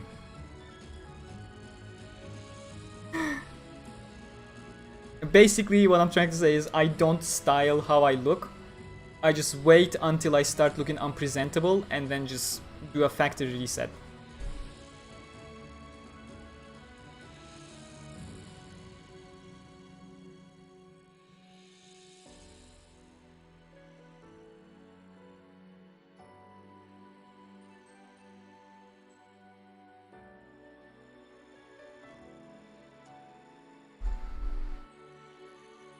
Shame no Kirito Alice, cause I ship it to hell and back.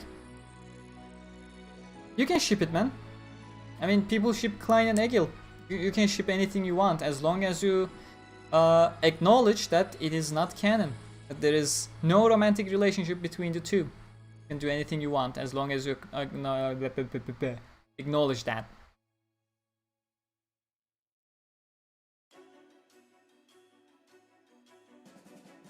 What did I think about Deathgun? Nice, intimidating villain. And that's pretty much it. I don't have strong opinions about Deathgun. I like his really intimidating overall shtick.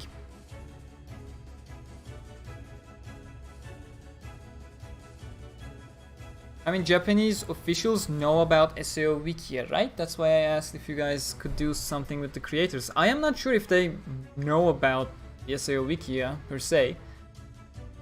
SAO community members in Japan do know we exist, but officials, I wouldn't bank on it. I know Bandai Namco USA knows SAO Wikia exists because they did take ad space from Wikia when they were really promoting Fatal Bullet a couple years ago. Again, we didn't even know, the ads were just shoved down upon us. Which were... some of the things they did were quite funny. We actually did wish they would contact us rather than Wikia. Not sure if the fandom switch, if Wikia was already owned by fandom at that point, but as the community, we would do such a better job marketing their game than what they did without our notice at all. And I was really sad. Like they had a poll prepared on the Wikia to advertise, and the poll was so unrealistic. We did get a chuckle when we saw what kind of a poll they created on the Wikia. Like, we're not gonna shun you away, just give us a heads up, and as the involved community who obviously know more than you do, we'll help. We're glad to help do something nice for the series we care so much about. Fine. I mean, I can't expect, no one can expect a single PR person who's responsible for an entire game publishing company to have, you know, extensive knowledge about a single series. That's perfectly normal. So just knock on our door, say, hey guys, could you guys help, you know, set up a nice little poll for us? No need to pay us, we do the entire Wikia thing for free. We will gladly help you do some nice promotional stuff ourselves. Just, you gotta ask for it, and we'll be glad to help. Oh my god, that went on a real tangent over there. Again, I strongly recommend you check out our first day merch. If you want to support me, if you want to support Y, if you want to support Celeste, well, not really Celeste, but me and Y, because if it gets nice traction, I may work with Y again in the future for real projects, or Jeng, or Ashley, or other people to make things better, more quality for you.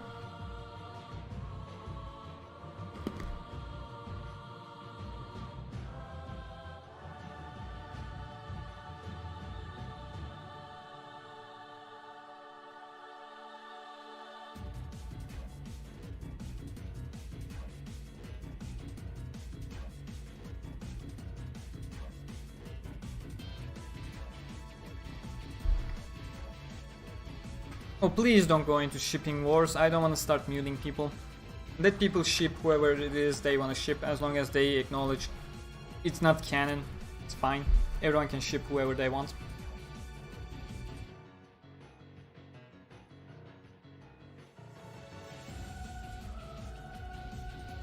Thoughts on alternative gun Gale online? Absolutely hilarious. I love it. And that is all I'm gonna say. It's a really nice spin-off. I really do hope they continue with the season 2 soon.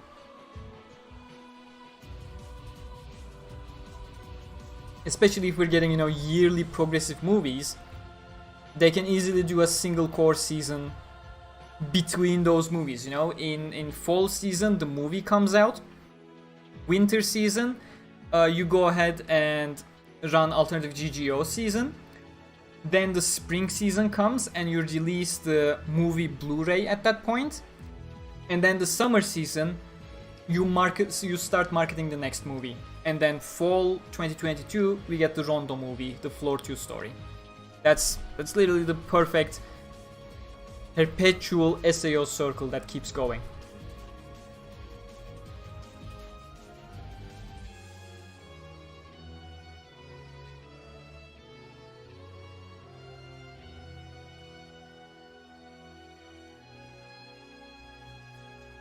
I mean, like, I'm not a full-on hater of the series, I like it, but I think, like many fans, there's a ton of stuff I dislike, if that makes sense. That makes perfect sense. That makes perfect sense. You don't need to like everything. Everyone has different tastes, you know? I like SAO, some people love Attack on Titan, some people like Tokyo Ghoul. Fine. Everyone has their own tastes. I absolutely hate Tokyo Ghoul because I find Kaneki to be an incredibly idiotic person. But that's my take on it, because I have a different worldview than Kaneki has. I'm more closer to characters like Kirito, Yo Asakura, Sonic, more carefree, cheerful characters who try to do the right thing. So when I go over and look at Kaneki, I'm like, I wouldn't do this, I wouldn't do this, I wouldn't do this. Is this character stupid? Solely because, you know, I have a completely different approach to every single decision he would make. And I particularly hate him because of how much trouble he created for Taka. Because Taka is bae. But yeah, the jokey part aside, I'm sure you get the point, you know? Everyone has a different perspective on all things, and the personal perspective we have affects every single one of our takes. Just wanted to ask, is progressive a filler? Because to me it is a not, and I'm having a conversation with someone and I wanted a second opinion. Progressive is not a filler. No.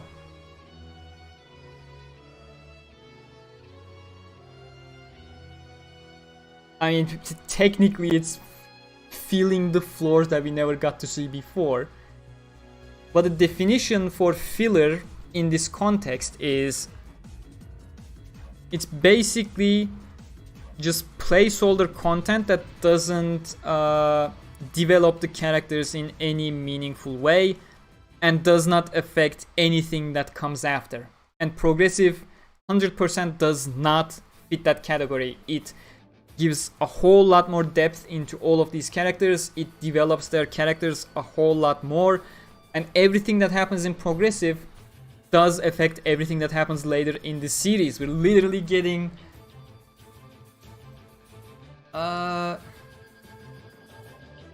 let's say the first floor. Let's focus on the first floor because that's a good example. In episode 2 of the anime, without going into the details of how, you know, episode 2 was actually the full Aria, but 80% was cut out. The story still existed as it is today. Regardless of that fact, when you watch episode 2, it's just the boss fight.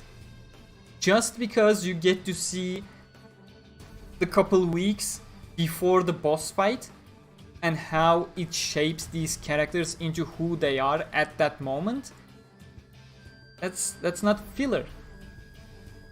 That's literally showing you the development of these characters that clearly does not fit the filler description.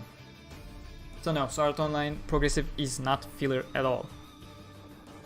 Which Kirito is your favorite? I don't think that's a good question.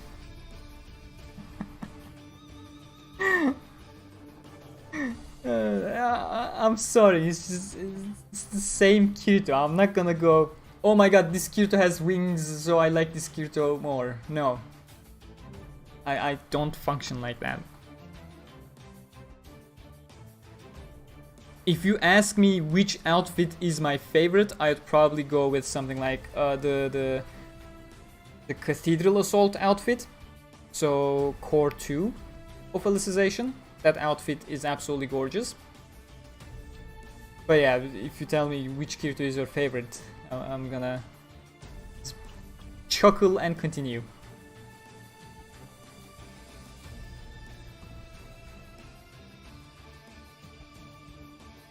Did you know that SAO has PlayStation 4 games? Yes, did you know I have full playthroughs of all of them here on my channel?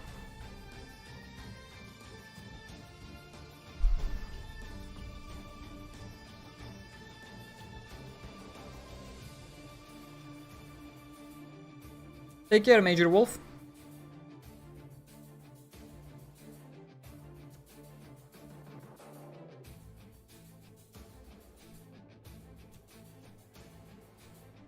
Is Sword Art Online in dub fun to watch, to sub? I generally don't like dub, and I don't blame the voice actors because based on my experience, 99% of the time, all voice actors are incredibly talented. However, the American dubbing industry really likes to make things very mainstream, very shallow. So what they do is they bring down the characters to some basic traits and then categorize them in very specific ways. Like if you look at popular shows, Kirito, emo teenager. Eren from Attack on Titan, emo teenager. Kaneki, emo teenager. And the American dubbing industry really homogenizes that specific archetype, whereas if you look at Japanese original, or generally speaking, countries who actually do care about differentiating their characters and bringing out their individual qualities, they will have proper differences. Like when you watch a series, you won't go emo teenager. When you watch a series, you go, okay, this is Kirito, okay, this is Eren, okay, this is Kaneki. American dubbing industry doesn't do that because they want to homogenize everything to, I don't know, they're probably trying to maximize their, you know, marketability by making everything so similar to each other, so it's easy to jump from, and then you generate a general audience culture as well. A whole lot of things goes into that. I don't want to go that far, and that really simplifies the entire voice acting they do over there. That's specifically a voice directing issue, not a voice actor issue, because the voice actors, they can't do anything, but they can do a whole lot of stuff you can't even imagine. They are very skilled. Problem is the voice directing and the industry standards that they have for dubbing over there. I hope that's a clear enough answer. In fact, now that I look at your question, that was needlessly convoluted. That went way too much in depth. You just wanted to hear, oh, is it okay to watch in dub? Well, not okay. It's always okay to watch in dub. If that's your preference, that's perfectly fine. But dub quality, it's not high because of the voice direction the dubbing industry goes with in the US.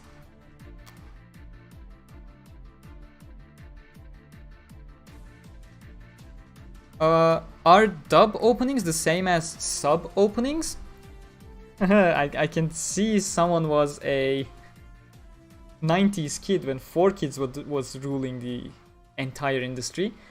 Nowadays, we just have the sub openings with dubs as well. Although if you're watching something on Toonami or TV channels, they usually shorten the openings, whereas you'll get the full Japanese opening when you're watching on a streaming platform. Back in the day, 4Kids dubbed every single opening. It very rarely stuck. In my opinion, there are 3 openings that were better than the Japanese version. First one is the original Pokemon opening, Gotta Catch 'Em All. Second one was the Yu-Gi-Oh! GX opening. And the third one was the Shaman King opening.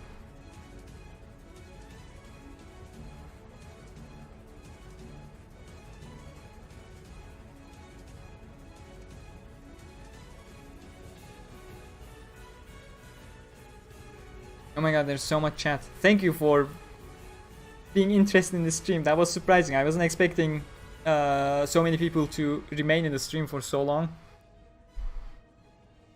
Because while making of this trailer was very interesting for me personally and incredibly fun, I didn't expect it to be interesting for 30 to 40 people for all this time. That's really nice.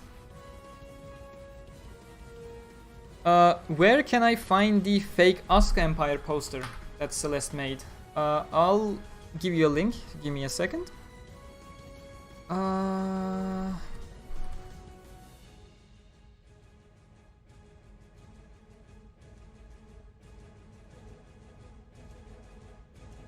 There we go.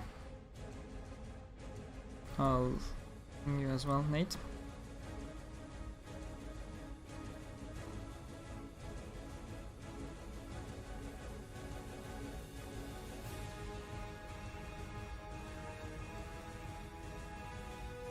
Welcome back, Nick. Welcome back.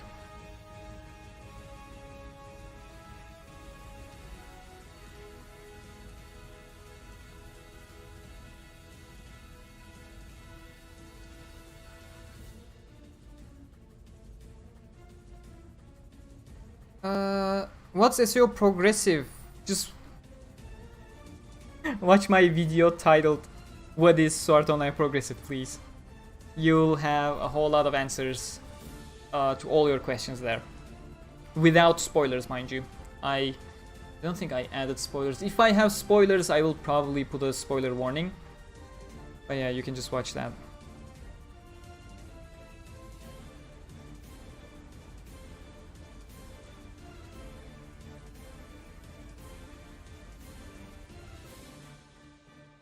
What impression do you have of Mito? Do you think she has potential to be an interesting character?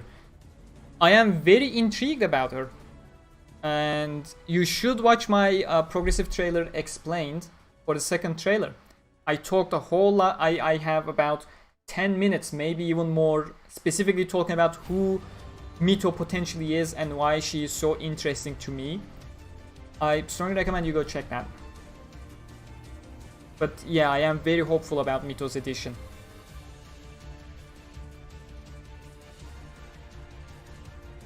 Oh my god, am I so far back in the chat? Oh my god. Can you guys drop the shipping topic? It's fine if people ship other characters, as long as they're trying to force their head canon or wishes into the canon, it's perfectly fine. They can ship whatever they want. It's their choice. You don't get a say.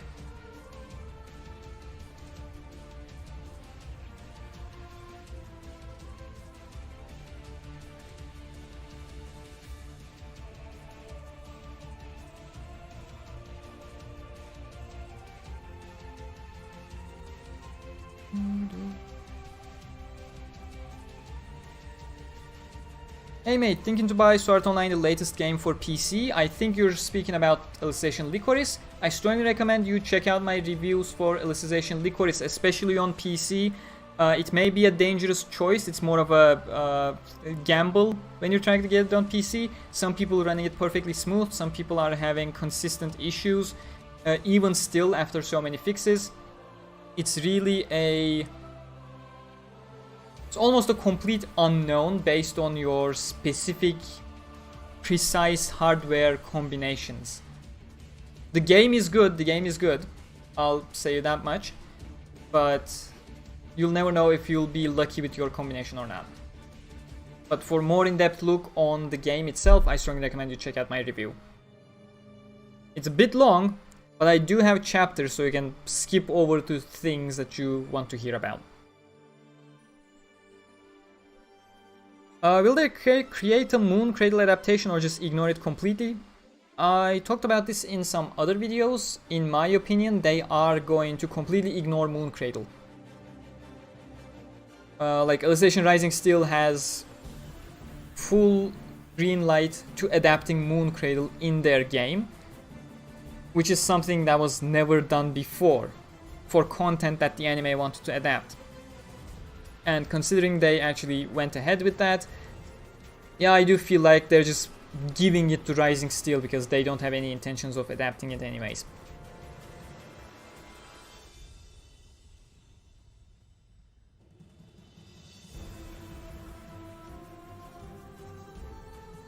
Do you play SAO Rising Steel? Yes, I do. Is it good? I enjoy it for now. It's very close to becoming memory defrag and I hate the gacha though. Too much collectathon oriented rather than meaningful gacha.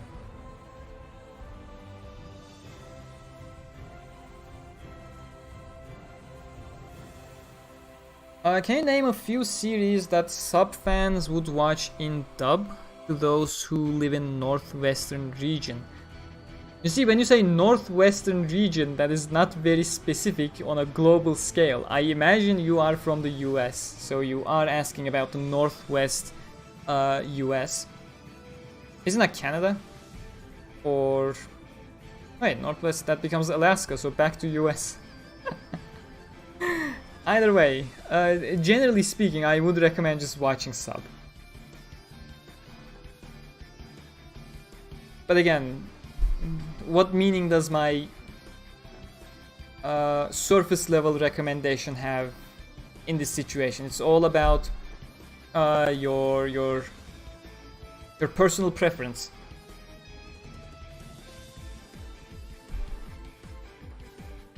Will you transfer to Axel World once SAO ends, since Axel World is the future of SAO? Still not officially confirmed. It's not like I'll switch over to Axel World. SAO is not ending anytime soon. But I will in the future have more plans to include Axel World eventually on my channel. The more things tie in, the more things I can produce and then switch over. When I say switch over, you know, create Axel World oriented content rather than, oh, SAO and Axel World ties in here as well, kind of tie-in content. I am not gonna switch from being an SAO creator into an Axel World creator. That's not gonna happen. What would you rate SAO as the whole franchise up until now from 10?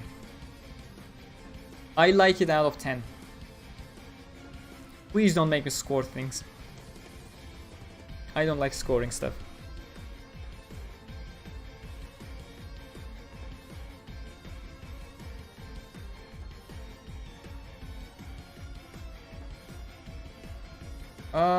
What do I think about? Okay, that message was just retracted about Johnny Black.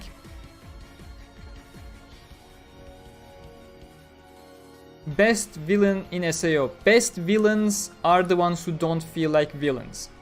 So that's gonna be Kayaba and Quinella.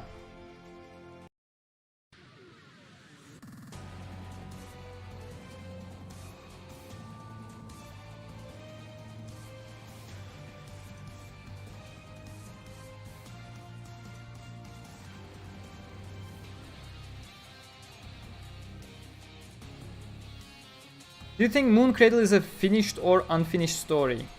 Moon Cradle... Since you're asking specifically, I need to provide a precise answer, so let me formulate it a second.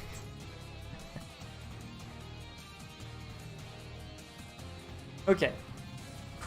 Moon Cradle is a finished story that features a drive for that story, a goal for that story, that is not resolved. So it tells the story it wants to tell. The problem is the drive for that story that it uses to keep the story going, that is not concluded. And that becomes the problem at the end when you don't get that resolved, despite the fact that the book told the story it wanted to tell.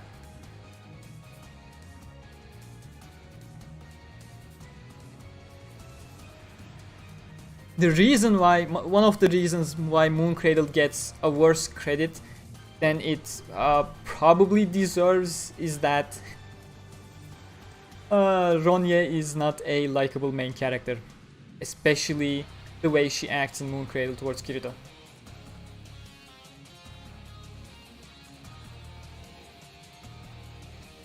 Where can I find War of Underworld dubbed? Because Crunchyroll doesn't have it and I'm rewatching it dubbed after watching it subbed. The only place where you can find War of Underworld dubbed right now is Toonami, and you need to have a subscription to a cable network in the US. Outside of the US, it is completely inaccessible right now because currently Toonami still holds the exclusive rights for the War of Underworld dub.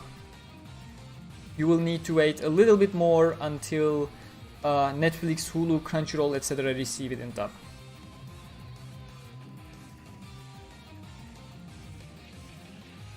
Imagine if the progressive movie was a lie and they play 2 hours of progressive ads for the insurance company, lol. I don't find that funny.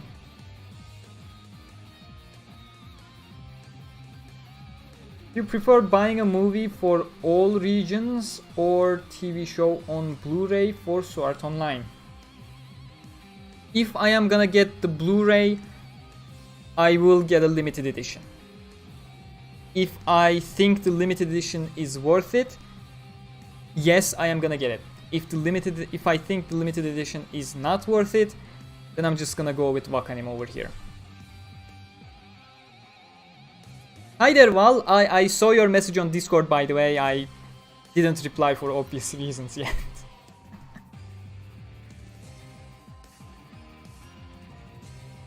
Like, where is it?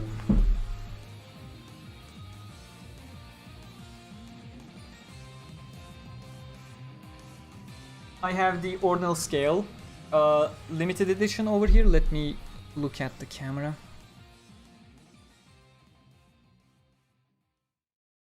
There we go. Ordinal scale limited edition.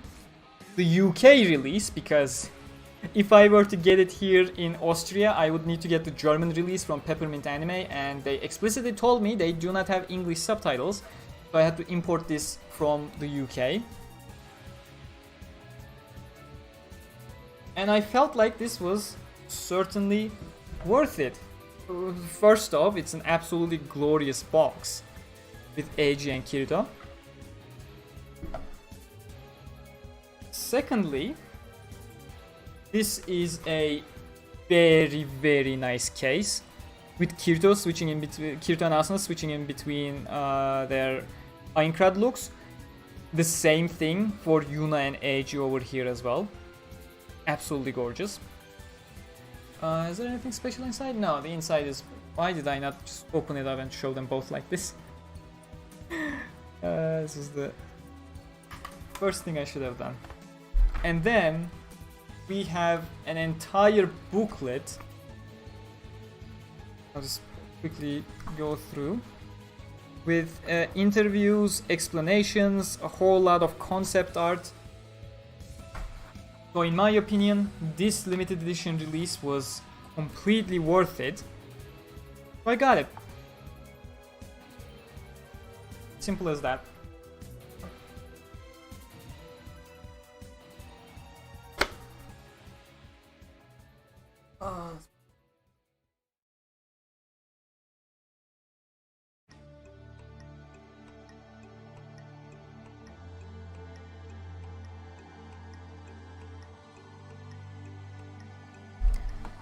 Okay.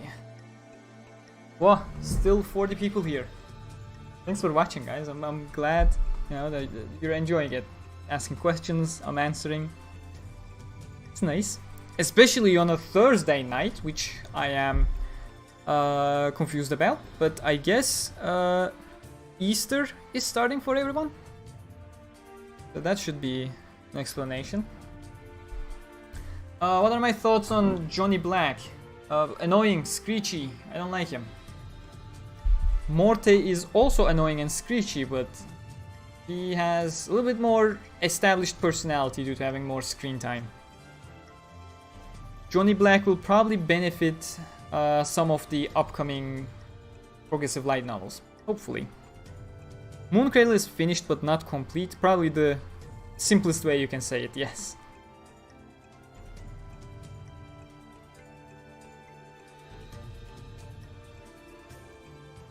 Did you know SAO is dubbed for War of Underworld on Hulu?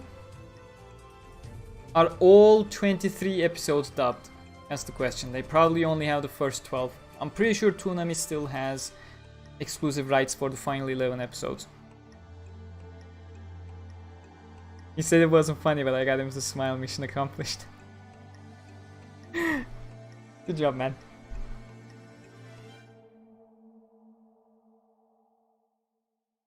What will you do when Progressive comes out? That's actually a good question. I am still thinking about what I will do.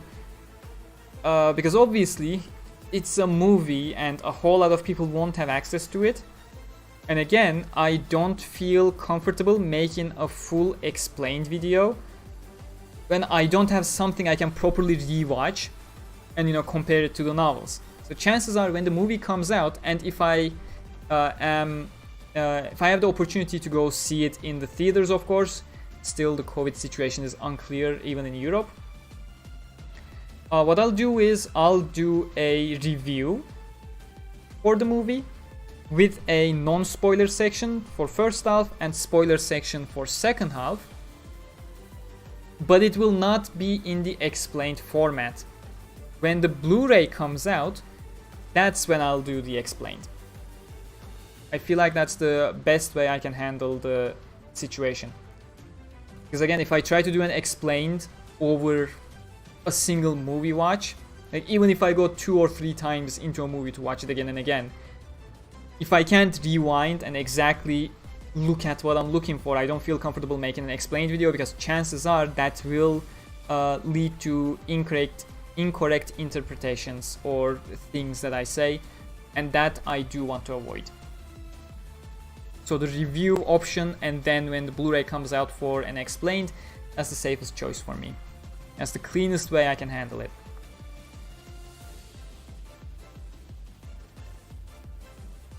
UK ordinal scale looks better than the Thai version. Oh yeah, there are so many differences between different regions. I'm pretty sure the US one is different from that as well.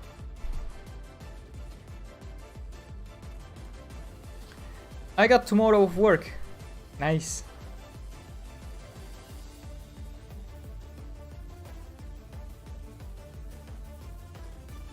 No worries, man. If it's a dumb question, I will let you know it's a dumb question. Won't be in the US for a while, I assume, but I've been going to the movies even during COVID because the theater is my second home. And that's interesting. Do you like work there, or do you actually mean a second home? Do you own the cinema? So it's the day 1 SAO special episode. Does it take place right after Kirito reject client's offer? It begins right after Kirito abandons Klein, yes. The story is about Kirito heading over to the first secondary town. He was going to take Klein with him, but he had to abandon Klein when he said, oh, Furin Kazan is here, I need to take my guild, and Kirito was too scared to be responsible for multiple people, and he was way too scared of causing them to die. So he had to abandon Klein. That's when he goes over to the town of Horunka, the next town. There he picks up a quest. It has like 3 or 4 different translations by Yampress. But it is the Anneal Blade quest line. And when he's working on that quest, he meets Kopper. He is the person you see on top of the key visual we created. And that is the start of the story. I will not go further into that. You will have to stay patient for my first day summary video, Story of the Past.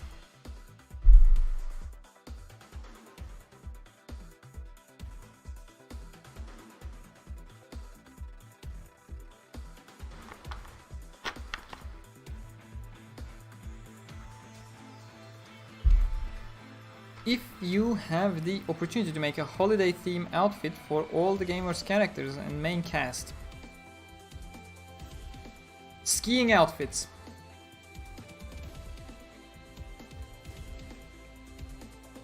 I hate summer related stuff, so that's gonna be skiing outfits. Let's go skiing.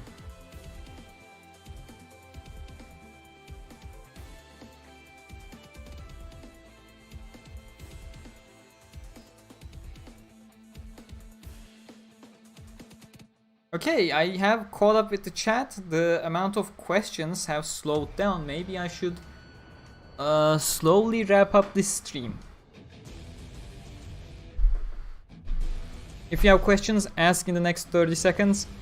Otherwise, I'm starting to wrap up. Also, how could I get SAO Ordinal Scale disc in region A? I don't know which region coincides with which letter, but just check the countries that are in region A and then import one from one of those regions. That's the best way you can handle it.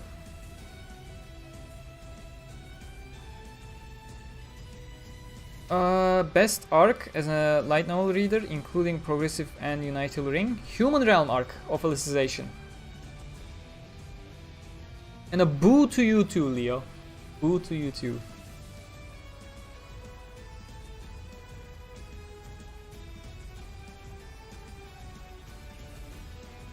North America. Why don't you just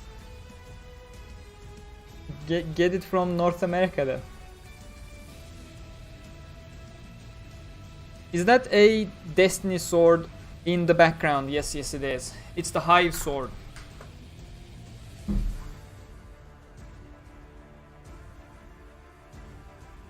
Mad people are always asking about this because I really enjoy showing it off.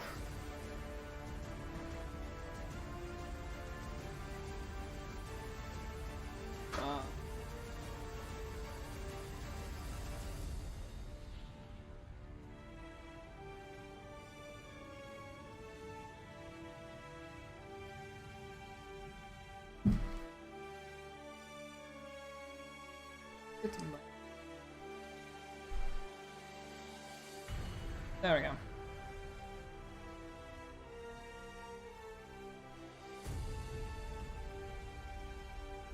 We're back to this one. Will SAO Progressive come to the US theaters? Most certainly, because Aniplex USA is handling that portion.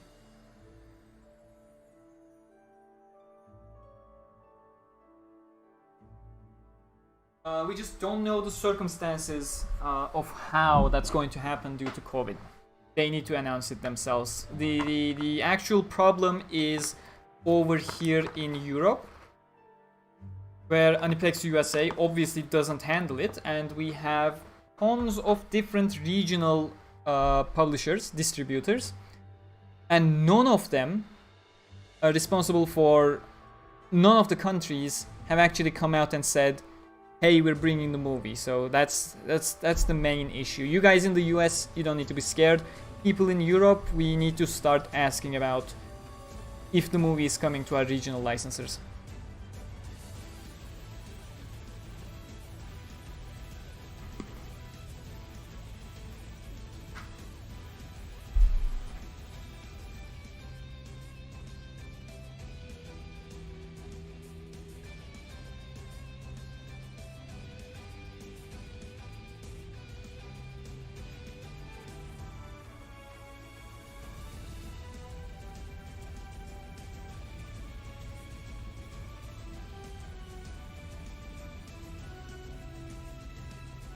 Kirito, Asuna, Berkuli, Shasta, Klein.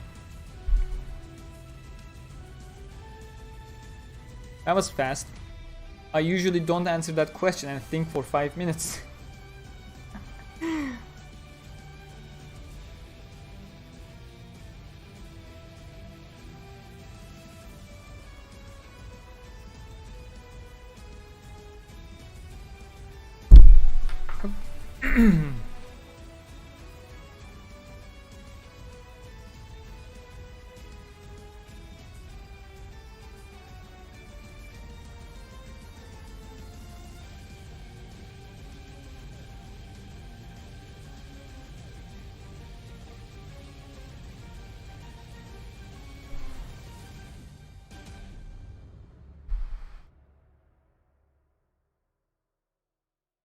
Do I like Edith? I have no reason to like Edith.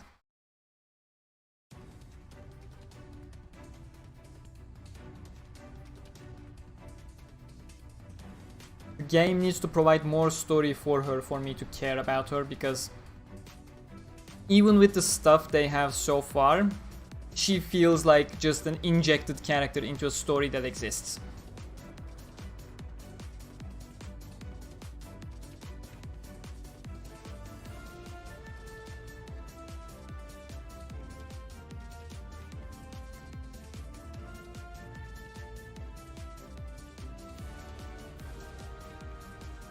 Is that it? Is that the last question? If so, I will wrap up the stream, go eat something and then sleep, because oh my god, it is 11:37 PM right now. I never intended to stream this long, but people are still watching, so I may as well answer questions.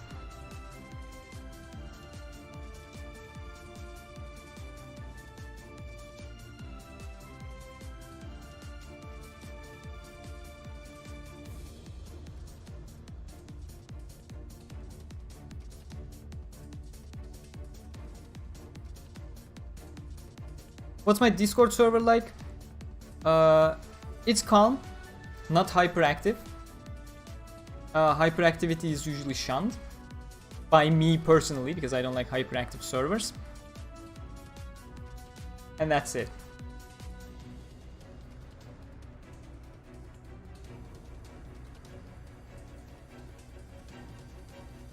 But yeah, okay. That's it for this live stream. Thank you very much for being here for 2 hours and 40 minutes now. Hope it was an enjoyable insight into this not so little project that we had. And I hope I was able to answer your questions. We will end any anime TV show series you like besides SAO.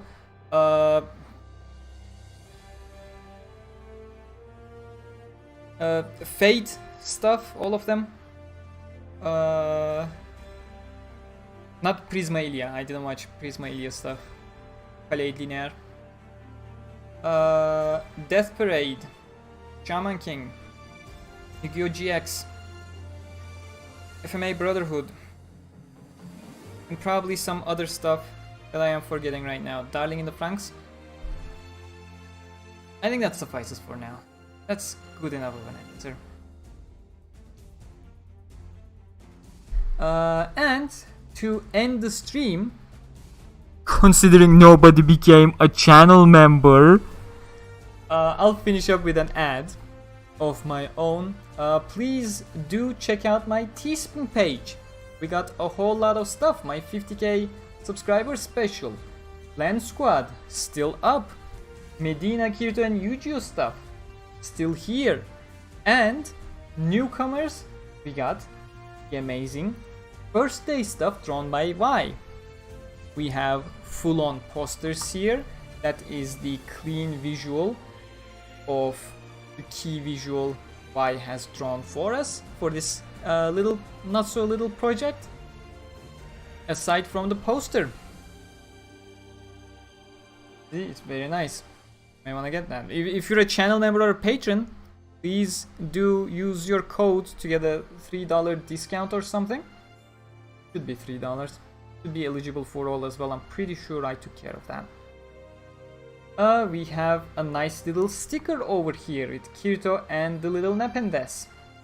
We have a face mask, particularly useful during these days. Probably not so useful if you're in Europe, because if you're in Europe, in majority of the locations, you have to wear an FFP2 mask, and this is just a face mask, a basic one.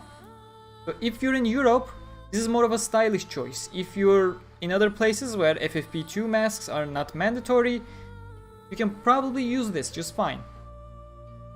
Not medical recommendation, but I mean, before FFP2 masks were forced here, I was just using regular stuff to cover my face, and that was perfectly fine legally speaking.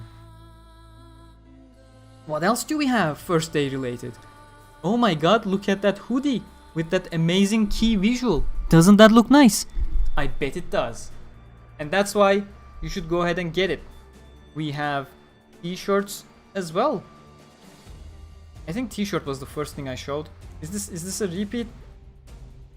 Oh no, I started with the poster. I never showed the t-shirt. Okay, we were still doing good. This is a good ad spot. Let's go. We got regular t-shirts as well, you know, if you're more of a summer person, don't want hoodies, go grab a t-shirt. We have a different variant for females as well.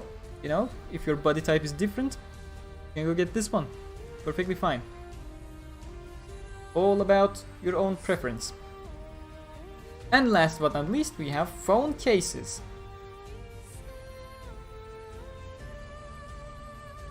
Which works.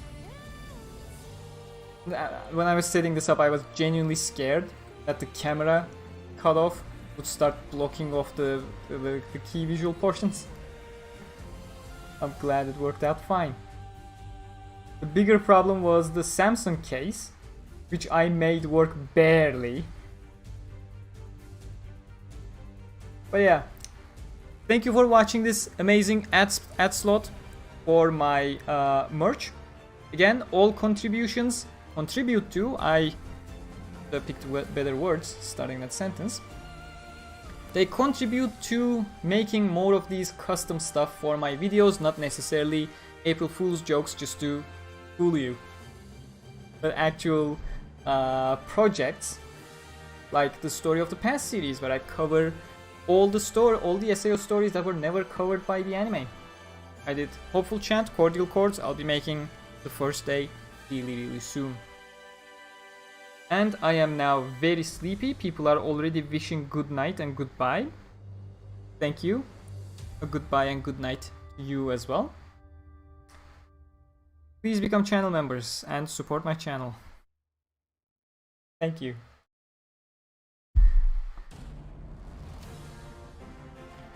Of progress for the main series, volume 8, early and late, is your answer.